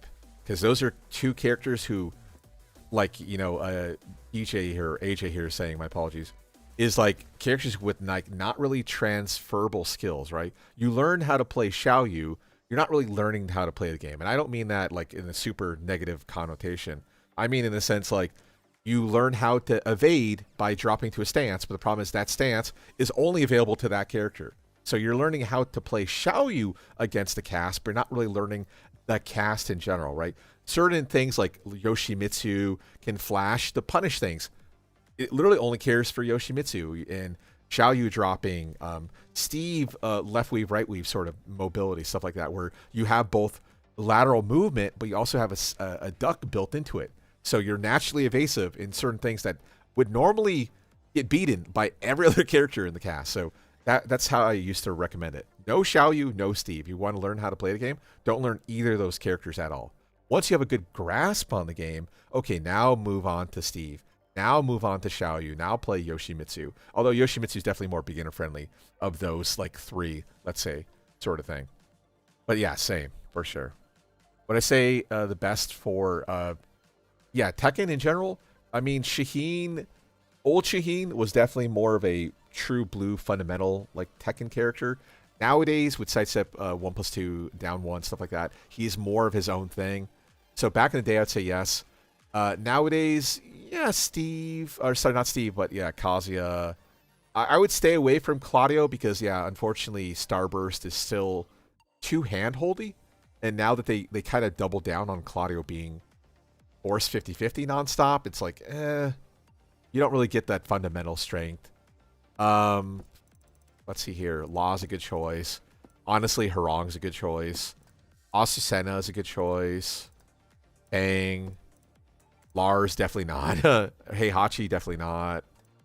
Akamlam, kinda, yes. Eddie, probably not.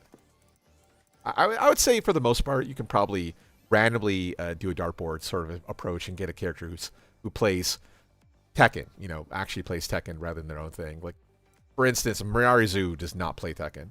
She's beginner friendly, but she does not play Tekken. Reina plays Tekken, but the problem is she's the same issue as character like Lidia. You're going to have to know your stances. You're going to have to know what beats what in certain situations. It's just that she has like the full Mishima kit, sorry. But then on top of it, she has like super stances, like a lot of stances, right? She's definitely not a beginner-friendly character, but you can play her as a beginner-friendly. You don't have to go into major stance things. If all you know how to do is like 4-4-2 into Sentai 3, okay, sure. Huh. Exactly. The weaves are so good. AOP dropping is so good. You just don't learn Tekken by doing that. So you learn how to play fighting games with a character like Steve, but you don't learn Tekken per se. Okay, so Rogue. Meter management for sure. I want you to do better optimization combos. Like I don't think we saw we saw one hop kick, one spike line, but there were quite a few situations where you could have done more. Same thing. No 4-4-4-3 structures holds you back. I would say major fundamental misunderstanding by you going for Political Storm afterwards. How's it going, Rogue? Sort of thing. Yeah, don't go for moves that don't do anything but will get you killed, right? Try to stay away from moves like that. They have their point. The only thing I can think of is maybe you had thought you still had meter, so okay, I'm gonna go for Political Storm, Heat Dash, cancel, and if it hits you, right, I effectively win because I get a steel pedal. But yeah, same thing. Don't forget about the rest of Lidia's kit for sure. Probably more down 2. You can argue more down back 3. Personally, I feel like down back 3 is more of a situational key move than like down 2 where you can kind of mash it. Yeah, don't forget about Horse 2, especially off of NC options and Heat Dash cancel lines. Don't forget about Strong Arrow Tailspin. Down 4 Slide 3 is a little bit more of a difficult SAT option, but it's definitely usable with a character like Lidia. Let's see. Any other key moves? Now, you had a 4-3 meta, you had a QCF 4 meta. Maybe explore like QCF 1+2 meta play. I'm not a fan of that, but it definitely is annoying to deal with, so I can see it being useful. Hey 1 delay. I think delaying your Hey 1, especially when you have a read on your opponent, is probably really, really valuable. And again, -11, very rarely is it punished. Even at high levels too, so I wouldn't worry about it. More throws. I think throw kit was missing for sure. But yeah, lack of 4-4-4-3 sort of things. Reina isn't that skillful. To do well with her, she definitely is. I feel like she's a character who, once you have a read on her, like their flow chart, because a lot of Reinas will flow chart, right? Once you have a read on the Reina flow chart, she becomes less effective. But like a really good Reina player who's able to mix up the stances, mix up pressure, mix up confirming and follow-up options, and go for lower risk, lower reward options, but mixed in with like sprinkled in with like the higher risk stuff, is really difficult to deal with. So I think Reina, especially because how big her kit is a character who's very, very skillful. That being said, that's not to say that she doesn't have bullshit. Like CD3, or the Electric 3, like Finn did in his video, is probably one of the dumbest moves in the game, and I can't believe it still hasn't been there. Yeah, Crouch Dash 3 is absurdly overtuned, and a really, really dumb fucking attack that should have been nerfed a million years ago already. But will still realistically be as strong as it is now in Season 3, right? Counter launcher, safe on block, steel pedal, effectively tracks both ways. You can get around it, but effectively tracks both ways. Yeah, is so fucking good. And unfortunately, like in this game especially, which is one of the reasons why like hitboxes and leverlesses are so fucking strong, is a lot of these characters are balanced around harder execution. But when you have like a leverless or a cross-up, like I have a cross-up, I don't condone them as a company, but I have one, right? If I play a Mishima, I can hit I-13 electrics all day. So these characters are balanced around hard execution. But in this game, especially, if you're good on a keyboard even, you can do shit with these characters that you can't do normally with like a stick, realistically, or consistently, rather. So I feel like Reina's balanced around that fact. And fortunately, in this kind of modern day, that's not how it works. So... sort of thing. But yeah, Rogue, anything else? Because I'm sorry, I keep getting sidetracked here. Yeah, I think more low game in general. I think your like Wolf 4 was well placed. Again, probably better explorer cap pressure options, sort of thing.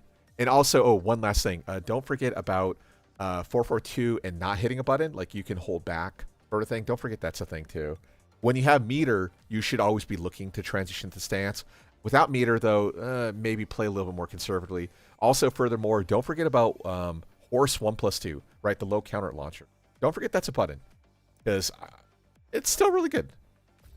Yeah, don't forget that that's a thing. Okay.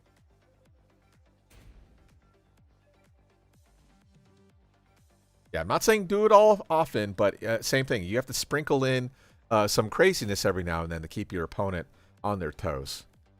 Oh, did you purge your... H-A-G-I-A-T...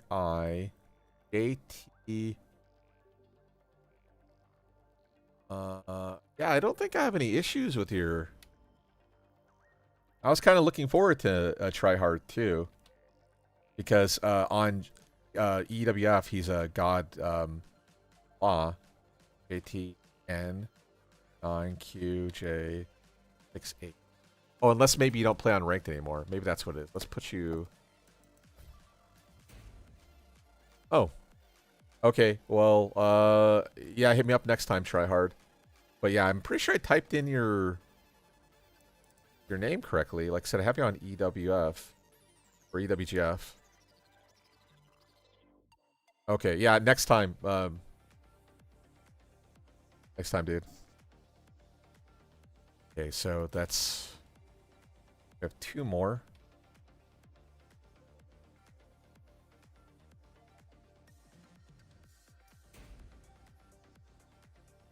Oh, okay. No, that was God nerfed me. Okay. Okay, so not Deji, God nerfed me. Okay, so we did do this one already. So I think that leaves just Natty then?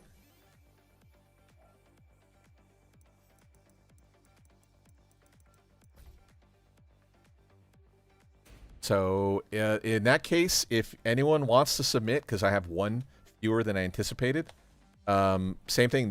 First come, first serve. If anyone wants to submit their stuff, I'll go over your stuff, bro.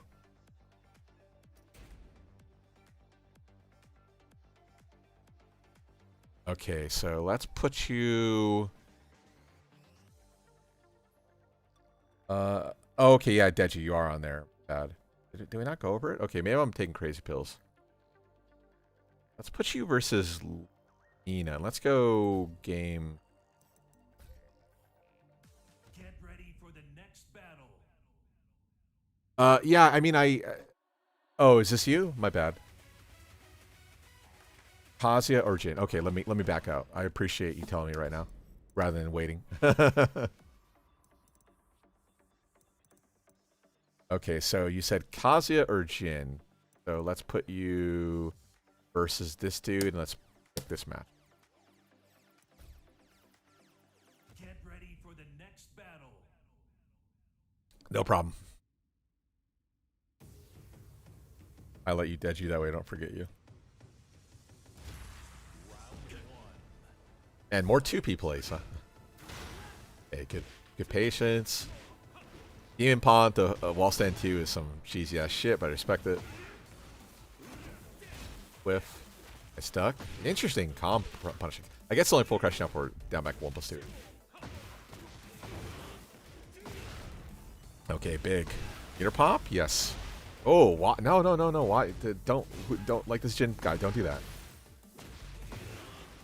Yeah, I gotta guess, unfortunately. Yeah. Bad situation. It's just chaos there. You could have ducked under the high, but I'm not gonna fault you for that. Chaotic situation. Okay, D5 this? No, you don't. Oh, yeah, you always go for the dashing electric route. I remember this, Natty.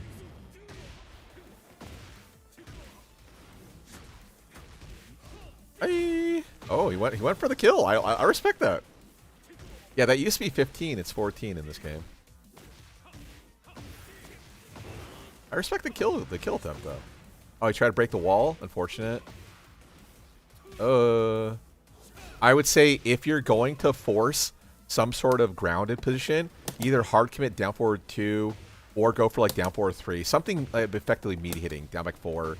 But like if you're gonna go for a kill, like go for a kill right away. Don't walk up to your opponent and let them get up off the floor. Because 1+2, right? Ultimately, let's say in this position, knocks you down. He quick stands, back 1-2, right? You're dead, sort of thing. So go for something that's going to like net you a better result than something like knockdown option. Especially because your 1+2 is not a heat engager. You're not playing as Jin, so.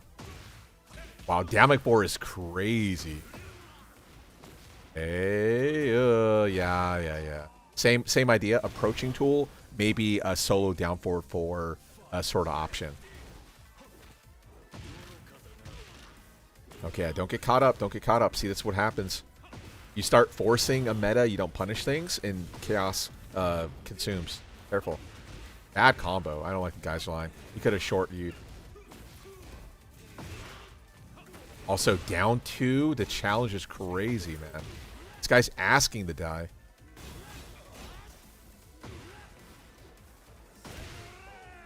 There, I don't hate the down back 4.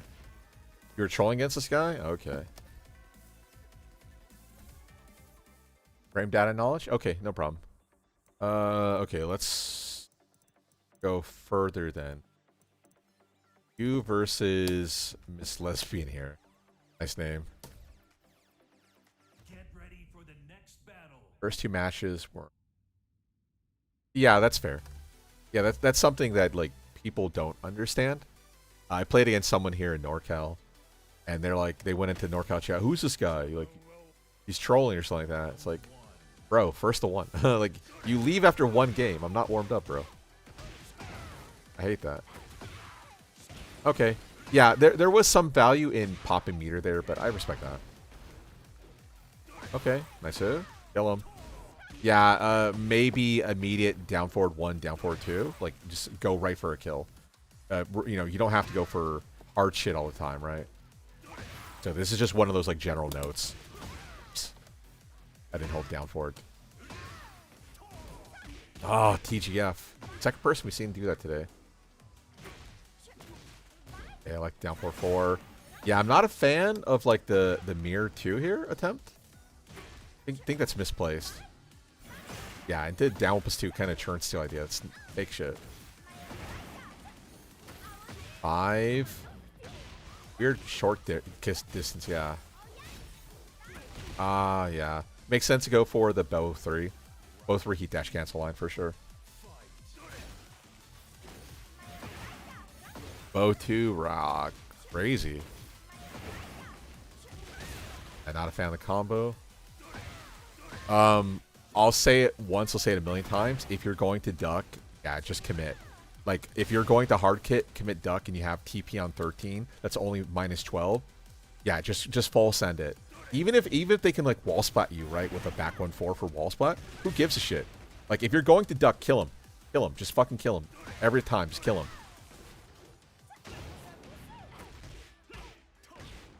Okay. Yeah, I don't hate it.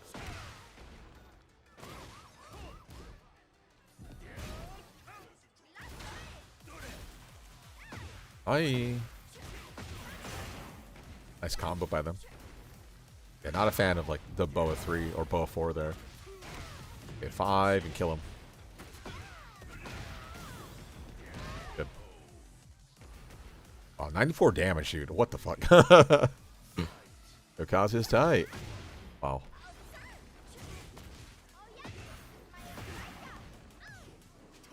Okay, nice hit. Yeah, I agree. There I wouldn't. Like, raw down +2, man. Come on. Oh, nice short carry line. That was cute.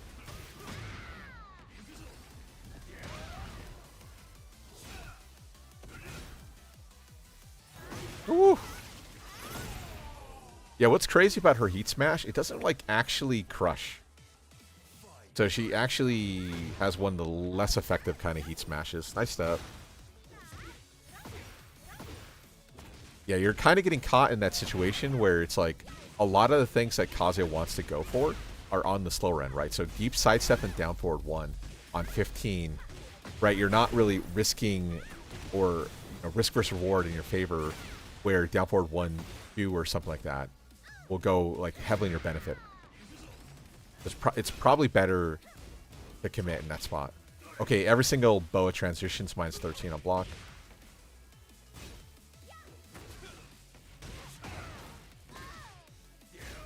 Don't hate it. Nice. Down back 1 reset.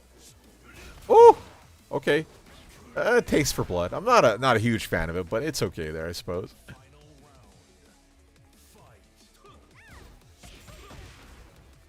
Dude, down back 1-2 punish on wall stand 3 is crazy. What the fuck is this robot, dude?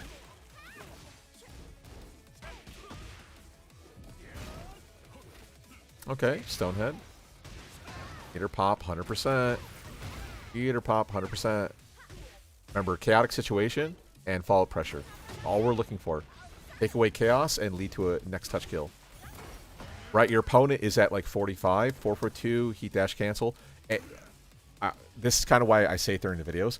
Heat dash cancels mathematically do between 50 to 60 damage. If your opponent's at 45, a heat dash cancels a kill. So just be looking for that. Oh, up 4-3-2 is -9. Yeah, so you're +9. You probably should immediately challenge because you have the range to do it. Whether it be like 4-3 or 4-4-2, something like that.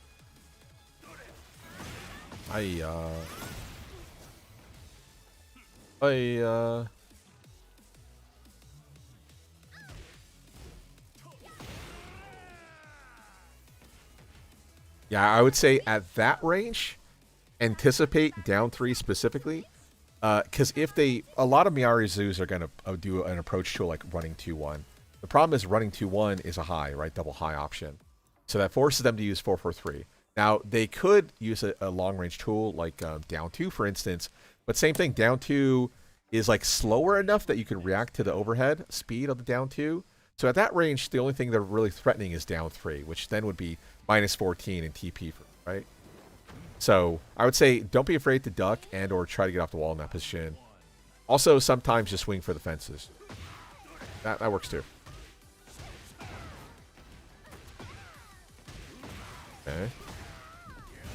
Parasite, nice step. Yeah, not really a fan of like the back 2-4 idea, but luckily it paid off.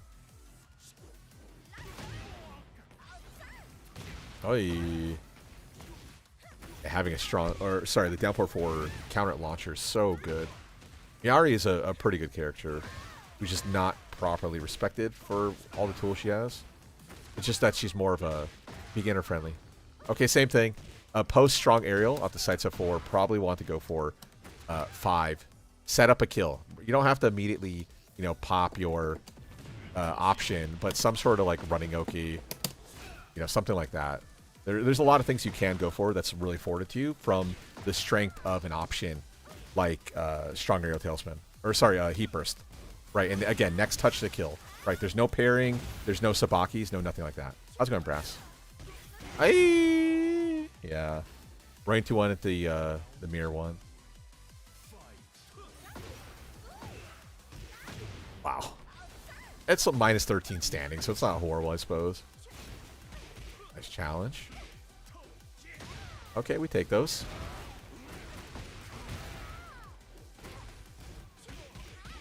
Careful. Yeah, you really can't confirm check duck jab, but just understand your negative frames. You have no crush in that spot, so. And if you're going to challenge, maybe challenge with something like maybe full crouch down forward 3+4, right? Fairly low risk, and it would effectively lead to a kill, right? Or some sort of follow pressure option. Don't go for stuff that, right?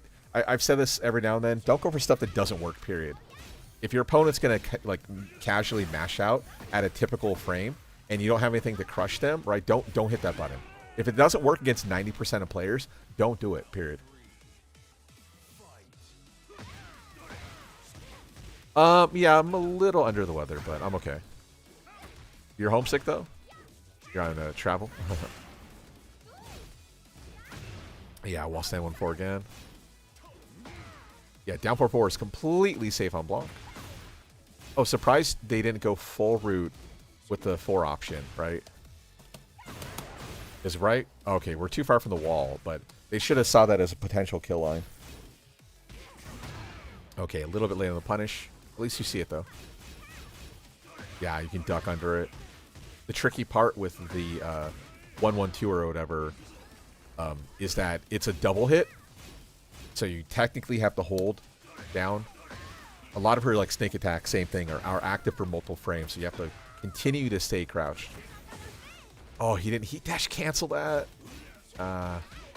Yeah, that goes to show you why you want to typically, if your opponent's almost dead, just always go for a heat dash cancel.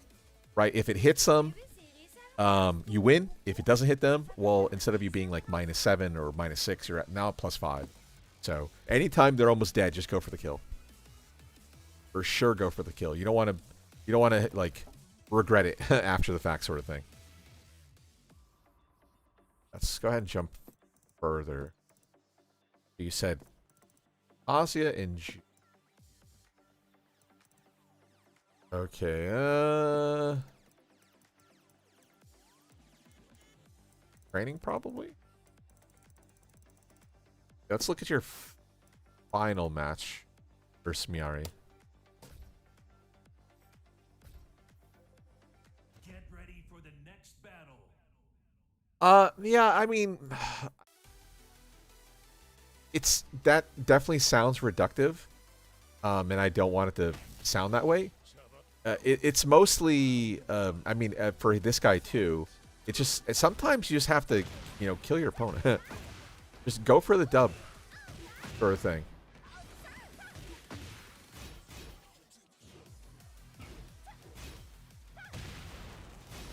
But yeah, same thing. Yeah, if you're ducking, duck, kill him. You have such an incredible option with twin piston wall stand 1-2. Ooh, yeah, not a fan of that. Yeah, similar situation. Neutral reset. Immediate heat burst. Right, next touch kill. Neutral reset, you don't have to go for it. Because here's the problem, right? You go for your 50-50 forced. But, like, look, he's still alive. So now we're in a position where we're forced into another immediate force vortex. And if he guesses correctly, you just die. Effectively, right? So why put yourself into a, like, kind of sort of negative spot? It's not necessary.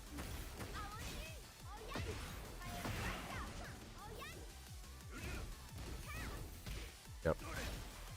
Yeah, technically back 1-4 is a non-gelling high also. -12, I think it is. So if you do read it, ducking is fine. I do like the immediate bow entrance for bow 3 heat dash cancel though.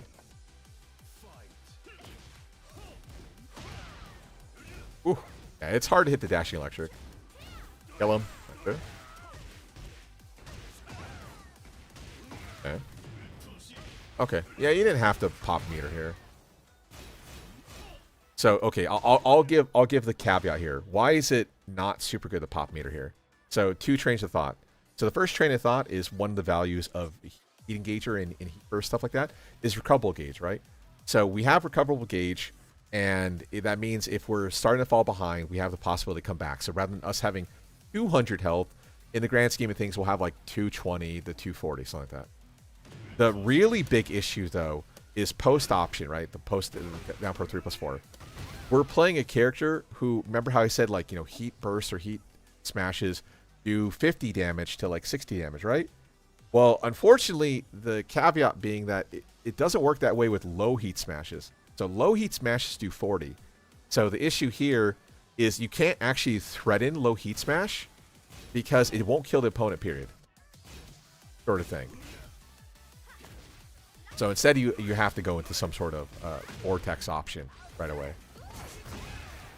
But if you're like long range space control, the fear of Demon Paw heat dash cancel is tremendous, right?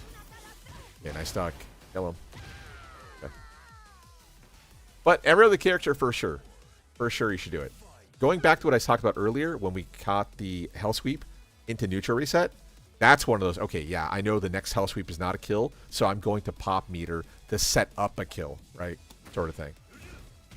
Because you don't want to be on the other side of the 8-ball where it doesn't kill, you're not expecting it, and now you really feel like you need a heat burst earlier, or heat burst immediately, your opponent sidesteps, and then you just instantly die. Wow, what a challenge. Okay, good trade. Ooh, yeah, I don't like that. What's your frames on the CD3? I would imagine negative, right? -9, wow. Yeah, nice movement by him. Ooh, yeah, there was value in heat dash canceling this mirror one, too. That's a tactical mistake by this guy. Of course. 0-3.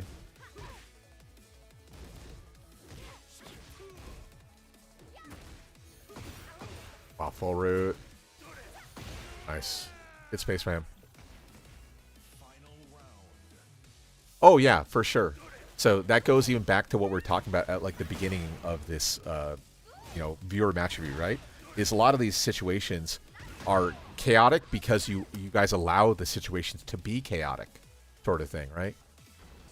Whenever possible, you want to remove as much chaos as humanly possible, and it all stems from understanding that you have 2 key mechanics, right? You have tornado spin, which is plus 54, so you have all the time in the world to think, and then heat burst, which is, while it's 16, it causes the game to effectively freeze for like a second.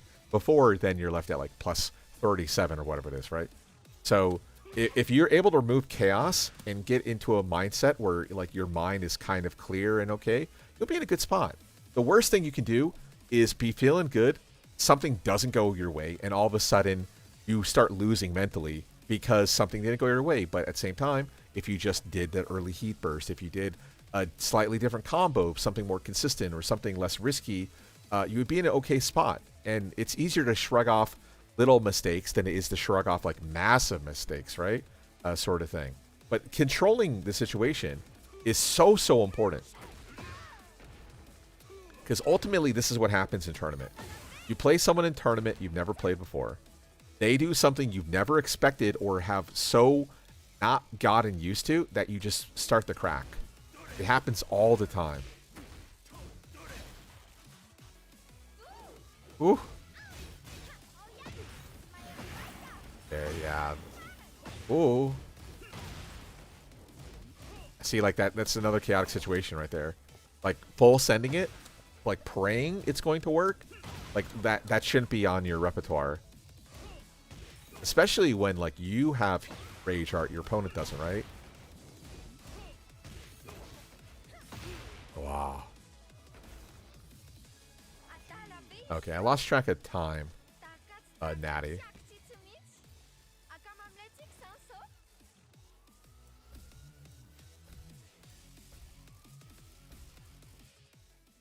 Did we do like 4 matches? If we did 4 matches, I think we're okay. Here, let me go to like a random you versus this Reina player. Get ready for the next battle.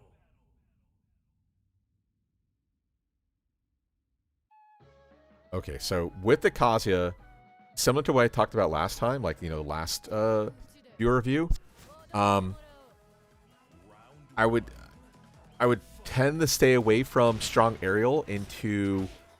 Oh yeah, in this spot, usually anytime you're slightly off axis, you want to commit to down 3+4. Because down 3+4 hits really low to the ground. In that situation, we have to be a little bit faster, but yeah, if they're slightly off axis, down 3+4 is the go-to. Okay. Patience. Yeah, a lot of people mash out at -9. Big whiff. Okay, tit for tat. Don't hate it. Whoa, look at that range, dude. What the fuck did you... You must have stuck a button out, right? Wow, okay, sure.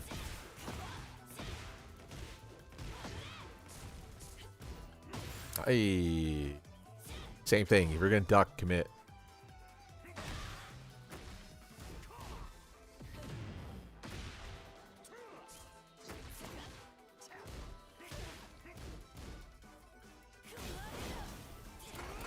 Wow. Flowcharts a friend taught you. That's okay.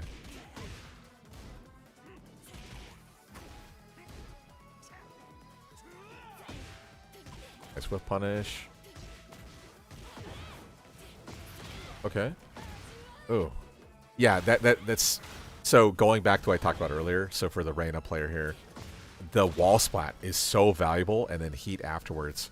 So, going to this situation, right, we're now in a different spot than we were earlier. So, now if we pop meter, finish the combo, and deep side walk to the left, there's a possibility that we get to this breakable wall with the next touch, right? And it therefore leads to a launcher. Now, it won't be a kill, but it'll put us into such a good situation, like statistically we're going to win. Also, furthermore, because what stage are we playing on? We're playing on a stage with a balcony break, 1 floor break, and then a shit ton of wall breaks, right? Brian, again, has no ability to cause a wall break with Power Crush. So while he can do a taunt into Heat Smash that breaks the floor, right, with a 6-frame window, there is no possibility for him doing that to break the wall in this position apart from back 4 on Just Frame or Taunt Jet Up or similar idea, right? So we are so naturally advantageous if we get to the next part of the stage. So ultimately that should be our goal. Pop meter, set up for the possibility to get to a round 2, and then set up for us killing the opponent every single time in the future. Because, yeah, Heat Smash with Reina, a little bit on the slower end. I think hers is like 21 or 22, if I remember correctly. But still, the range on it is really tremendous. And it's still decently good. Not to mention, like, post-option, like, they get hit. Now we're in Heaven's Wrath 1-4, always on the table, force our opponent to duck. Right? You have to think about the future. Think about stuff like that, so. Yeah, so 22, yeah. It's slow, but the range is tremendous. Yeah, that was a mistake. I can't believe you... nice punish, though. Okay. Yeah, down 3+4 reset here, I feel like is not something you're going to sidestep and then do. If you were to just immediately down 3+4, it will pick up the... Sorry. It will pick up the opponent. Or a reset. So, if you're going to commit to down 3+4, don't sidestep. Just commit to it right away. Otherwise, you're going to full walk to get around option sort of thing. So if we commit to sidewalk right, 3-3-2 to the back, so on and so forth. So yeah, you got stuck between 2 different ideas simultaneously. Okay, I'm gonna say this was a kill, not anymore. Okay. Yeah, I do like your Brian. Like you said, I can meteor smash. I can feel like you definitely have way more flow charts that you're trying. Yeah, also, any sort of back 2 variation is probably not sustainable, but it's okay.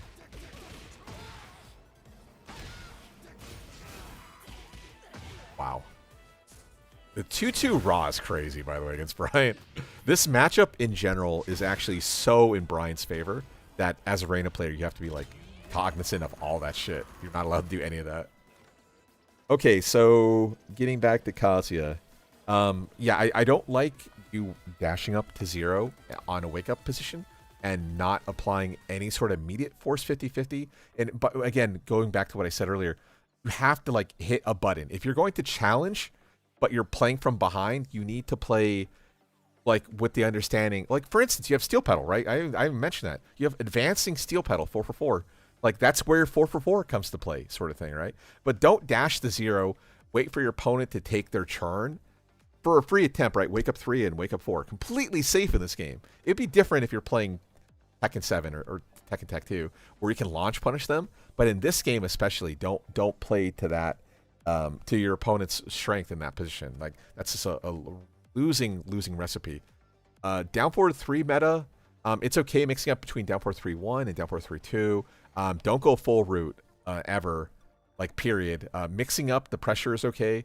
You know, going back to that situation I had talked about, you had rage, your opponent didn't have rage, so it's okay to go full route challenge in that spot. But don't commit, especially if you put yourself into a bad position.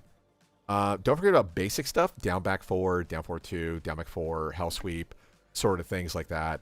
Don't forget, like Kazuya still has that part of his kit.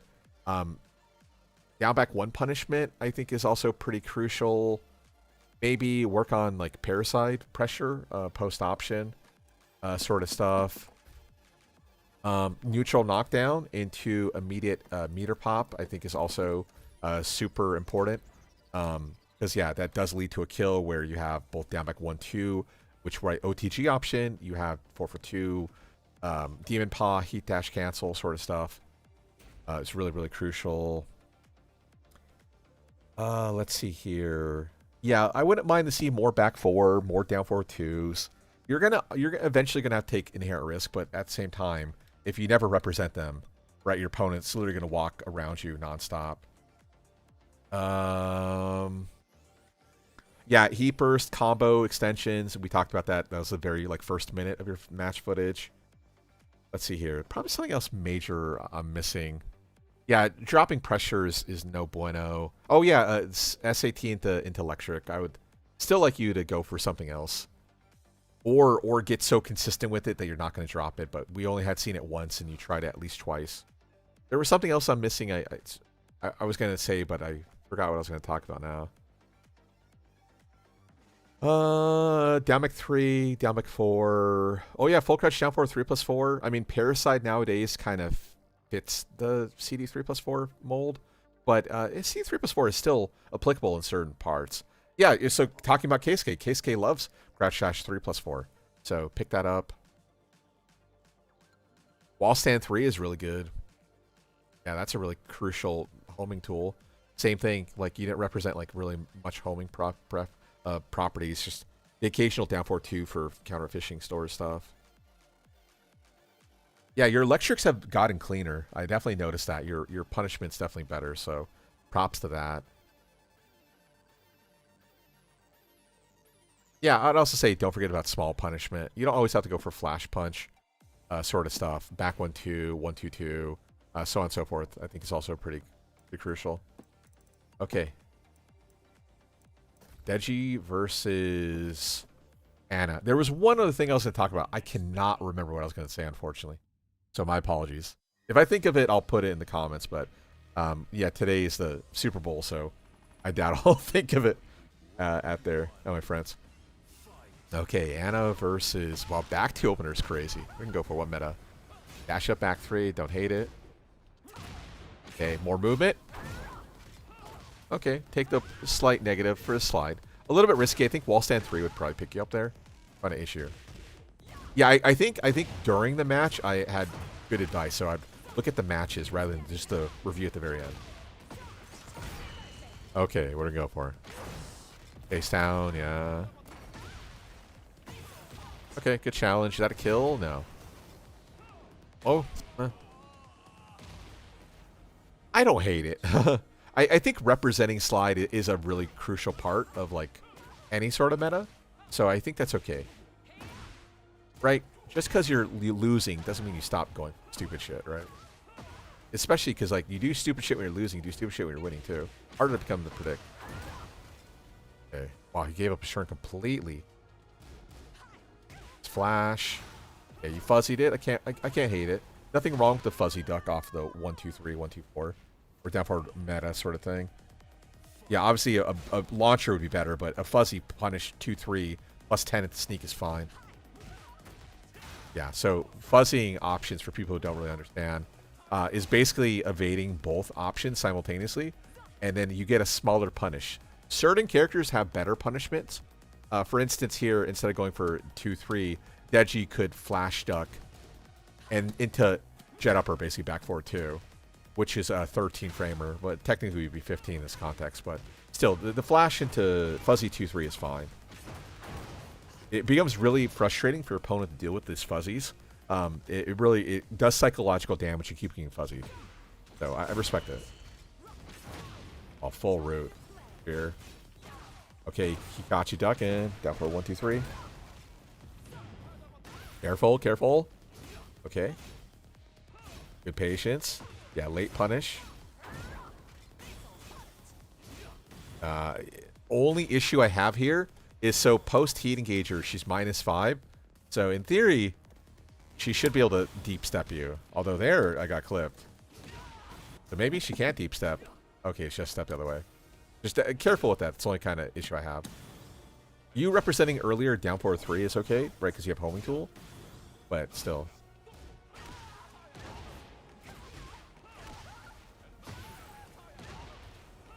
Oh, did I jump too far ahead? Did I fuck up? What happened?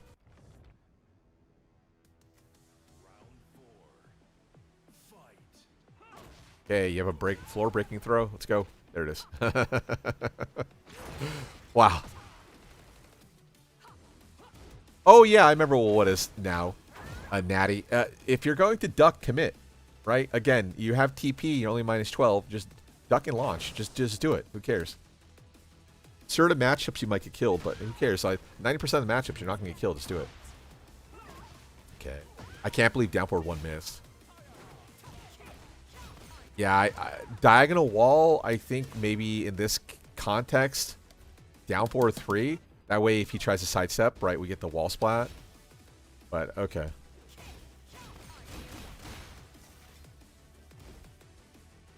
Oh, whoops, my bad.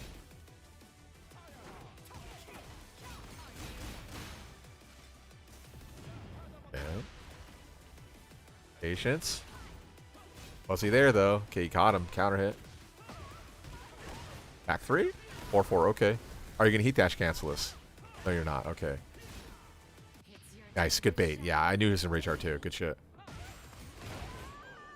100% knew he was going to Rage Art.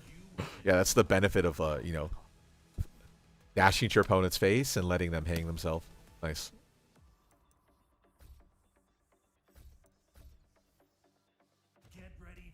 Yeah, just do it. Just do it. I'm not saying go for wall stand 4-4. I'm not saying go for wall stand 2 raw. But at the bare minimum, TP. Oh, beyond that, maybe work on some Weibu. You could use some Weibu in your game. Come think of it. Nice step. Okay, wall is not actually good for him. Does he see it? Okay, doesn't matter.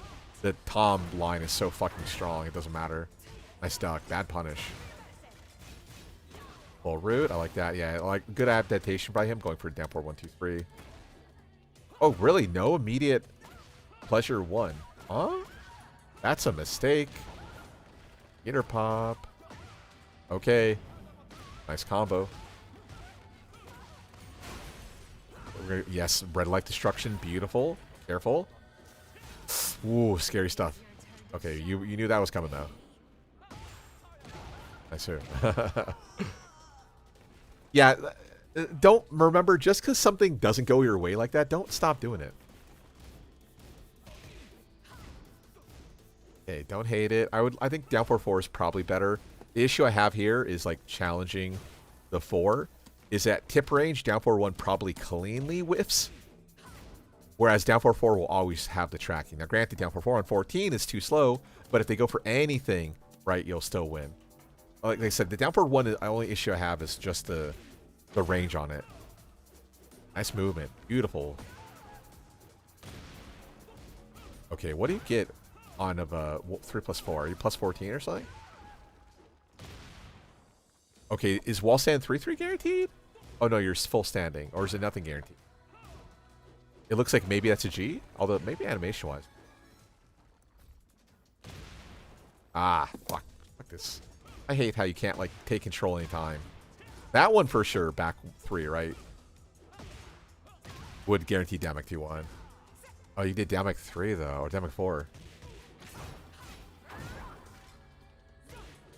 Okay, you're panicking. Yeah, go back to basics. There you go. Beautiful. Okay, that's a meter pop. This is a meter pop because of the advantageous wall. Now, I don't think Shaheen can strong break, but still. The back 4 might be a little bit too chaotic. You see how the sneak 1+2 follow-up missed? It's because you're committing off of back 4 already. So here, the tech roll unaligns you automatically. Even if you win like tech roll to his right, or your right, his left, I think you'll still probably miss. Wow, what the fuck? So, 50-50 forced. Nice. Okay. Hey. Yeah, a little bit of chaos there. A little bit of chaos, but it's okay. Wow, he challenged through. We can exploit that. Yeah, this is one of those like mid-game scouting. So no punish. Single poke checkout. So his timing's off. So there afterwards, right?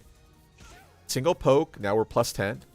So 1-2, he bites in instantly. So same thing, we can exploit that. We know our opponent is like freaking out and also is now starting to bite into certain options. This is where like something like sidestep 4-1 and things like that start coming into play, right? We can start going for riskier options to further break down our opponent. Go to a tool that they might not naturally be thinking about, sort of thing. Also, do you see that? It OS'd it? What the fuck? At the hand sweep? Wait, what? What the hell? Okay, neutral reset. Pop, pop, pop, pop, pop, pop, pop, pop, pop. Don't, pop, pop, pop, pop, pop, pop, pop. Next touch, kill. Next touch, kill. Next touch, kill. Right, next touch, kill. Don't always feel like you have to approach. Luckily, he ducked into it, but still.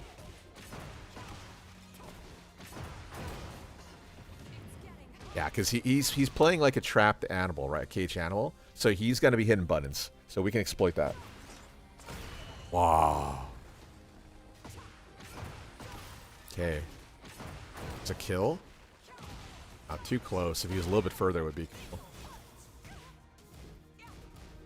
I don't hate the 4-2. We talked about this, right? -5 after the option. So he can't rage art here, right? At 5, so...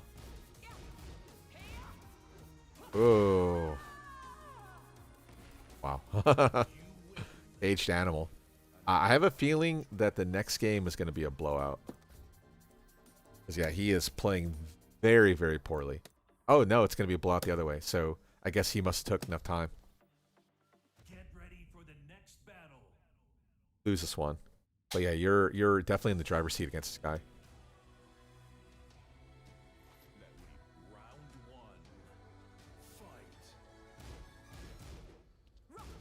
Okay. Yeah, you're not fuzzing anymore. Oh, interesting solo CGM down 3. He's playing very light.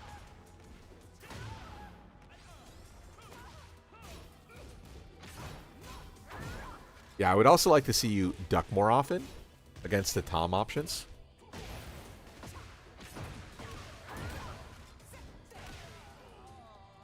Yeah, he hasn't represented the mid ever.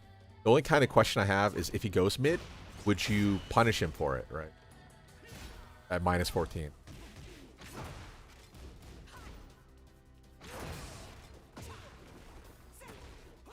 Wow. Okay, don't hate it. Careful. Oh, yeah. In general, I mean, I make the same mistake too. Try not to sidestep and sidestep in the same direction. It's better to, in this position, probably, you might have recognized that you're like, okay, maybe I shouldn't sidestep into the wall. But yeah, it's probably better to sidestep right away out of that wall. But yeah, don't try to sidestep right into left, and don't do sidestep left into right. Yeah, I do the same issue. Okay, you're airborne. Yeah, I don't hate it. I don't hate the hop kick. He's definitely exploiting the fact that you are a little bit freaked out. Yeah, you're definitely closed up too. I'm not a fan of the down 4-3. So, going back to what I was talking about earlier, don't forget about down 3. Down 3 is still on the table, and it's not super bad against Anna. You kind of get into the ballpark of like dealing with like some sort of full crush jump or two. Counter meta, but still. Also, just don't forget about forward 4. Forward 4 is not bad. Also, it's less risky, that's for sure. Okay, horrible combo. Challenge.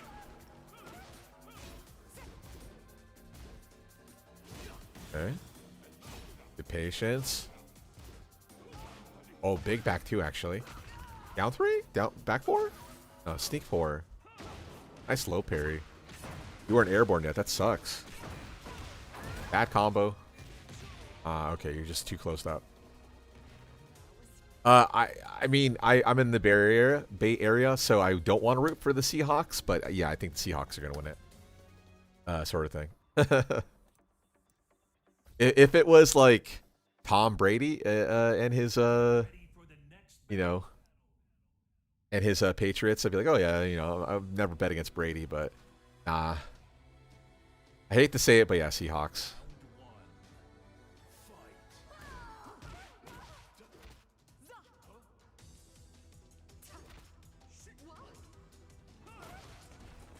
Yeah, they were for sure. Oh, nice slow parry. Okay. Like that, staggered offense. Smart, he went for a reset, right? You have breakable wall. If you tech roll incorrectly, you instantly die. Back to the highs. Okay, counter confirm, no. Why use down back 4 if you're not going to confirm pleasure 1? Yeah, I like that. Good counter movement. Nice, not committing. You're threatening the possibility of it, but you're using that hesitance, right, to lock them down and get into a better advantageous spot, right? That's perfect. Perfect play. Okay, not a fan of the hard commit. Yeah, I'm not a fan of the hard commit because, like, right, risk versus reward, it's probably better just to commit to it and not actually heat dash cancel it. Because, right, if you don't heat dash cancel it, right, we just win. Versus if you do heat dash cancel it, then we don't win.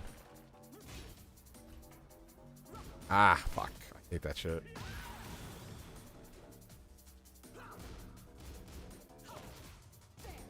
Good block. Bad punish. Okay. Yeah, I think I was talking about it earlier. Or maybe I was talking about the Tekken top 8. But yeah, things like Dragunov 1-2-1 and things like that. It's like, yeah, if you get rid of the heat dash cancel, if you make them heat dash cancel, they lose their efficacy of what they're actually designed to be used for. But yeah, if you're going to commit, just commit. Let's go for it. There you go, BT2. I was talking about that earlier. Okay, I like it. Wall's great. Step with it. Ah, bad step. Don't forget about side step left. We have that breakable wall in our spot. Nice. I like that. Staggered. Sneak 1+2. Smart. Good play.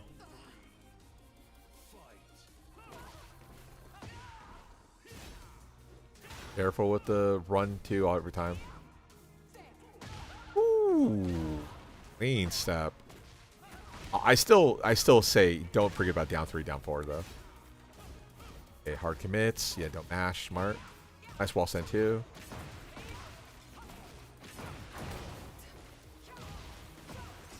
Yeah, not a fan of the combo. Yeah, because see, the issue is like, this is why having heat burst and stuff like that is so important. Because again, you're taking away chaos from the possibility of something going poorly.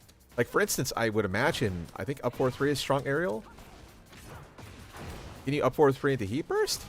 No, it's not. Okay, it's 15. But yeah, it's the same situation. You want to get some sort of heat burst in your combo here. At the bare minimum, maybe deep dash back 4. Right? Oh shit, I'm stuck in stance. Fuck it, whatever. But yeah, getting the wall is good. But see, now you get this low slump, chaotic situation. She tries to approach, and then you immediately mash out, and you're going to win because you're positive. Nice flash. Patience. Yeah, this is now a beginner trap, right? You're +5, but what do you do here, right? If you sidesteps and you jab, you lose. If you rage arts and you go slower, you lose. So good movement. I would like to see you better counter step to maintain wall, but that's okay. Especially when you consider the fact, right, Anna's weak side is her right. Okay, let's do one more.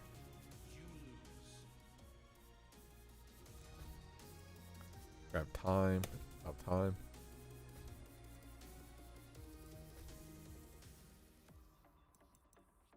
Last one of you versus Anna. Winner takes all. Someone gets their ass kicked. I guess, spoiler alert, we'll find out right away who the winner is by the win count.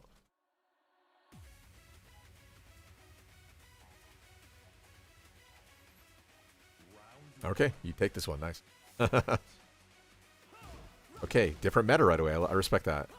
Yeah, the ability to switch between, like, general metas and, like, tactical ideas is, like, tremendous, right? That's one of the benefits of having a character specialist, or being a character specialist. You can do things that your opponent might not be expecting one. Yeah, I don't hate the hop kick. Yeah, he definitely has shown quite a lot of heat burst, which would leave your hop kick in a bad spot, but that's okay. He tends to use heat burst at 0, though. One thing I've noted. Okay. Yeah, I like that. Probably want to flash step right into Fuzzy.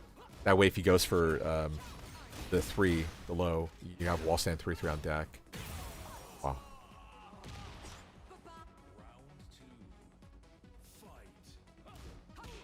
Back to open gambit again.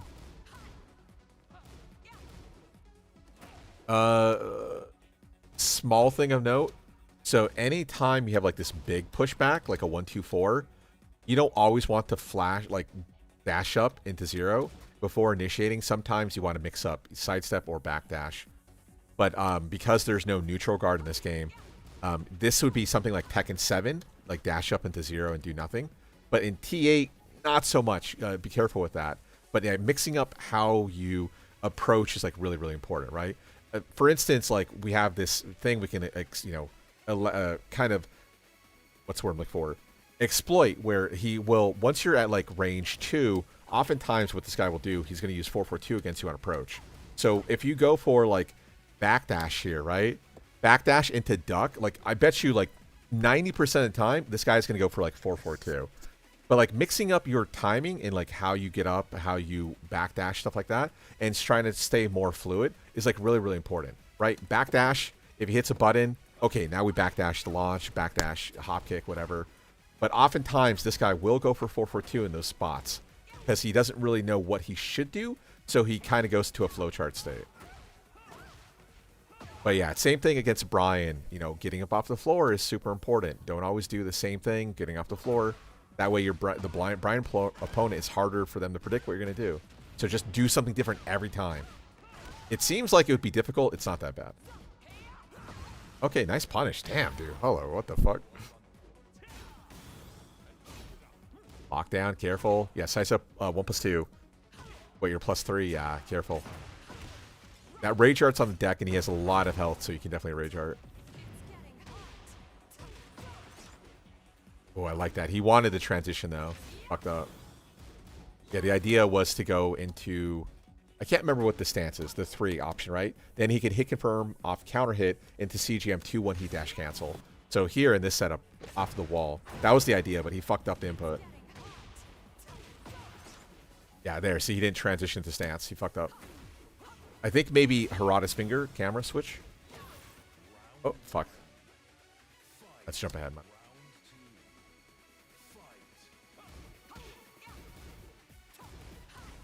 Yeah, that sucks. The hop kick whipping. You're making the right read, too. Oh, this was the round we were on. Okay.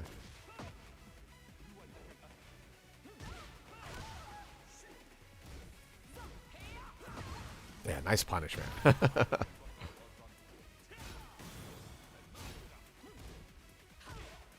Okay, so back to the situation. Skip ahead. Yeah, the reset idea was smart. Fucked up though. Okay.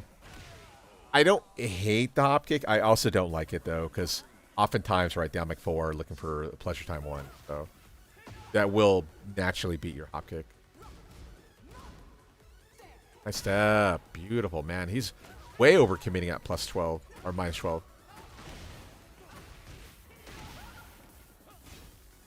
Okay, solo reset. Nice stuck by him.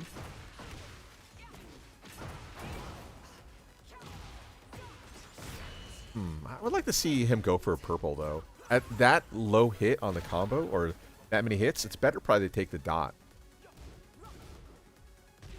Who? Oh, yeah, I don't remember. Ooh, bad. So the plus 5 is only valuable, or minus 5 is valuable, when there's space. This Power Crush is so fucking greedy. So greedy. Kill him. Okay.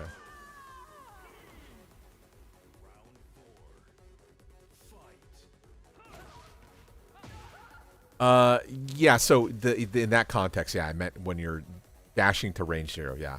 Like I said, in Tekken 7, for people who don't know, you could do tap forward and let the move go, or your stick go to neutral, or your pad go neutral, whatever, and you would do something called a neutral guard. So neutral guard would work like on frame 1, basically, and you wouldn't have to tap back. In this game, you can neutral guard, but your character has to be actually in a neutral state. So what that means is when you dash forward and let the stick fall neutral, you're not neutral because your character is still kind of moving forward. And then once they stop moving, now they can neutral guard. So that means in this game, tap forward in neutral, you actually have to tap back right away to guard. So in Tekken 7, you just literally tap forward, neutral, forward, neutral. You're guarding, forward, neutral. So the forward neutral is how the game used to work. So for people who would complain, hey, you know, backdashing was so OP in T7, it was, but there was neutral guard. So like you could approach while guarding in Tekken 7 that you can't do now. So if they bring Kunimitsu into this game and they leave her backdash, she is going to be so fucking OP because you can't actually gain space on her anymore because neutral guard is gone. But yeah, that was the best part of old Tekken games. Tap forward and you're guarding. Like, hella good. Okay, there you go. They got the fuzzy timing back. You got your confidence up. Hey, yeah, these approaching are bad. I like the little bit more sidestepping. Nice low parry. Okay, there is value in meter popping here. Oh, damn, nice combo. Goddamn. Okay. That was way better combo than I saw. Okay, bad punish. Yeah, this guy does not ever do 2-3. Yeah, good patience. Back away to sidestep. Perfect. Let your opponent hang themselves. Yeah, a little greedy.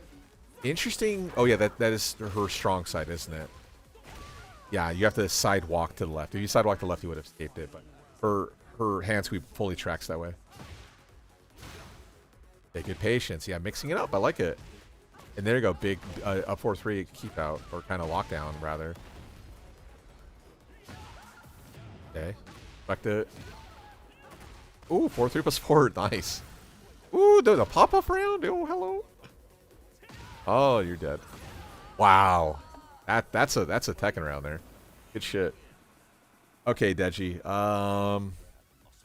I would like to see like a lot more just basic pokes in general. Now, down 4-4 is super linear, but in a lot of contexts, it's okay. Same thing like usual. I talked it earlier because I remember saying it to you, Deji, like in almost every single video that you've like submitted. More down threes, like way more down threes for sure. Beyond that, careful with not really desperation, but more obvious up forward 1 approach options. Same thing that we talked about last time. You're gonna commit the sidestep 1+2. You might as well commit the sidestep 1+2 in a way that's advantageous for you. If the wall is slightly off axis, you know, sidestep left to make yourself perpendicular. Don't sidestep to the right and then commit to 1+2, because while you might score a knockdown or anything, the value of the perpendicular like portion of like the wall splat is so much more valuable. combo, you get the Oki, blah blah blah, right? It cascades, but a simple mistake of like sidestepping the wrong way and initiating 1+2 definitely holds you back too. More forward fours. It was weird to see so much down 4-3, especially considering how unsafe it is now. How would it down 3? Space. It's a space sort of thing, for sure. Let's see here. What else? Yeah, hop kick missing often against Anna fucking sucked. that was a bummer.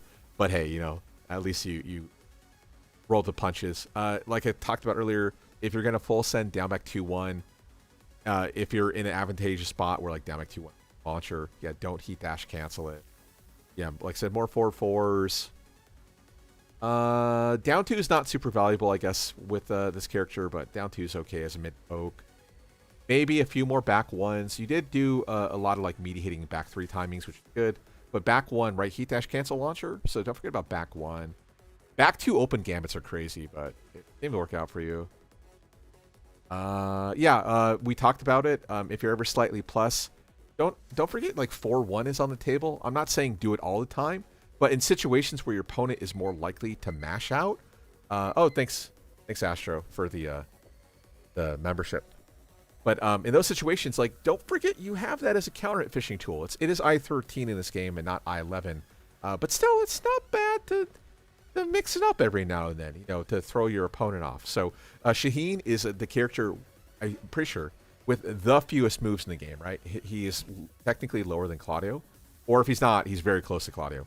So you have to kind of get more into like this idea of using like your full move kit, like full option. You know, 4-1 is decent, but also the fact that like 4-4 is fairly risk-free and decent risk versus reward is still also in a good like proposition when playing as a character like Shaheen, right?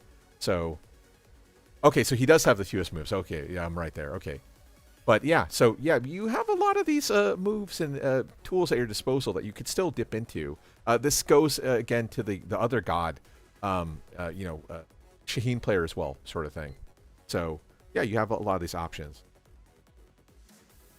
You'll be back in like what, like an hour? Okay, no problem. Let's see, anything else? Oh, generic down 4-2. Don't forget about just generic down 4-2. It's okay to let the shitty down 4-2 rock every now and then. Don't forget that's on the table. Let's see, anything else? No, I liked your slides. A little bit predictable, but at the same time, your execution was good enough such that it was kind of like an unseen option. I don't think I'm really missing anything else from you. Oh, 4-3s. Don't forget about 4-3s. You did it once, and then like you forgot about it for the rest of your set. 4-3 is not a bad jumping, advancing tool. It strong tracks one way, right? So it actually even has a little bit of spice to it too. Okay, I think that's about it. Maybe 1-2-2 sneak dash meta kind of play like AK, give that a shot, maybe, sort of thing. Yeah, I think those are the major ones, for sure. Okay, yeah, that was viewer match review. Again, this is completely free. You don't have to become a member. I appreciate everyone who did become a member today. But yeah, you don't have to be a member. You don't even have to be technically a subscriber to the channel. If you've somehow stumbled upon this video, I do this about once a month. Put your footage of like YouTube or Twitch or your Tekken ID into the Google form, and then we'll go over it and stuff like that. So if you have special instructions, we had a couple people today who had special instructions too. Same thing. Just let me know. There's like in the forum, just say like, I want you to take a look at like my Jin play. Okay, that's fine. I'll do that for you. Not a problem at all. Thanks to everyone who submitted. Yeah, sorry, Mr. Who was that? That Estavao? Yeah, or yes, someone they submitted their name, but it looked like they had purged all their recordings. So that's okay too. If you can't figure out how to delete, that's okay. But if that was an accident or you fucked up, yeah, just submit it next time, and I'll try to get you at the top of the list, sort of thing. But yeah, we do this once a month again. Consider becoming a member. It's how I make my money on this channel. We have season 3 starts tomorrow, but it won't be until March. So when that comes out, we'll do the full, full breakdown. We'll do all the stuff like that and figure out stuff. But yeah, thanks everyone who's here. Astro, Riddle, Veggie, Astro for the membership, AJ. Let's see who else is here. Anyone who's in chat. Brass, thanks for being a member as usual. Same for you, Ozzy. Oh yeah, whenever Kuni comes out. Damn, Kuni's gonna be the first character. Wow. Bean Boy, yeah, thanks for the membership too. Yeah, when Kuni comes out, man, I'm a little bit scared of Kunimitsu because yeah, we were talking about it how if they leave her backdash the same from Tekken 7 to Tekken 8, man, she is going to be a problem without neutral dashing in it. Maybe I'll make that a video. Maybe that's what I'll talk about. Maybe I'll just make a quick video for y'all. Oh yeah, thanks. I mean, it's all thanks to you guys too for submitting, so I appreciate it. Yeah, so like I said, if I don't have a cap, but if it gets too crazy, like today, for instance, like Super Bowl Sunday, I'm going to like a friend's house for a Super Bowl party. So we had limited time, but yeah, I try my best to try to get as much done. And if it's too crazy, I'll completely lock out the two. So, but again, we do this every month. So if you miss today, come back in in a couple weeks, submit your name, and then in about a month we'll do it. Okay, yeah, I appreciate it. Appreciate the kind words. I think that's all I have to announce. I'll see you guys next video. Yeah, have fun too. Have a great rest of the weekend, or if you're, early in the morning or whatnot, whatever. But hope you guys have a great rest of the day. Bye bye. Adios. Later all. Yeah.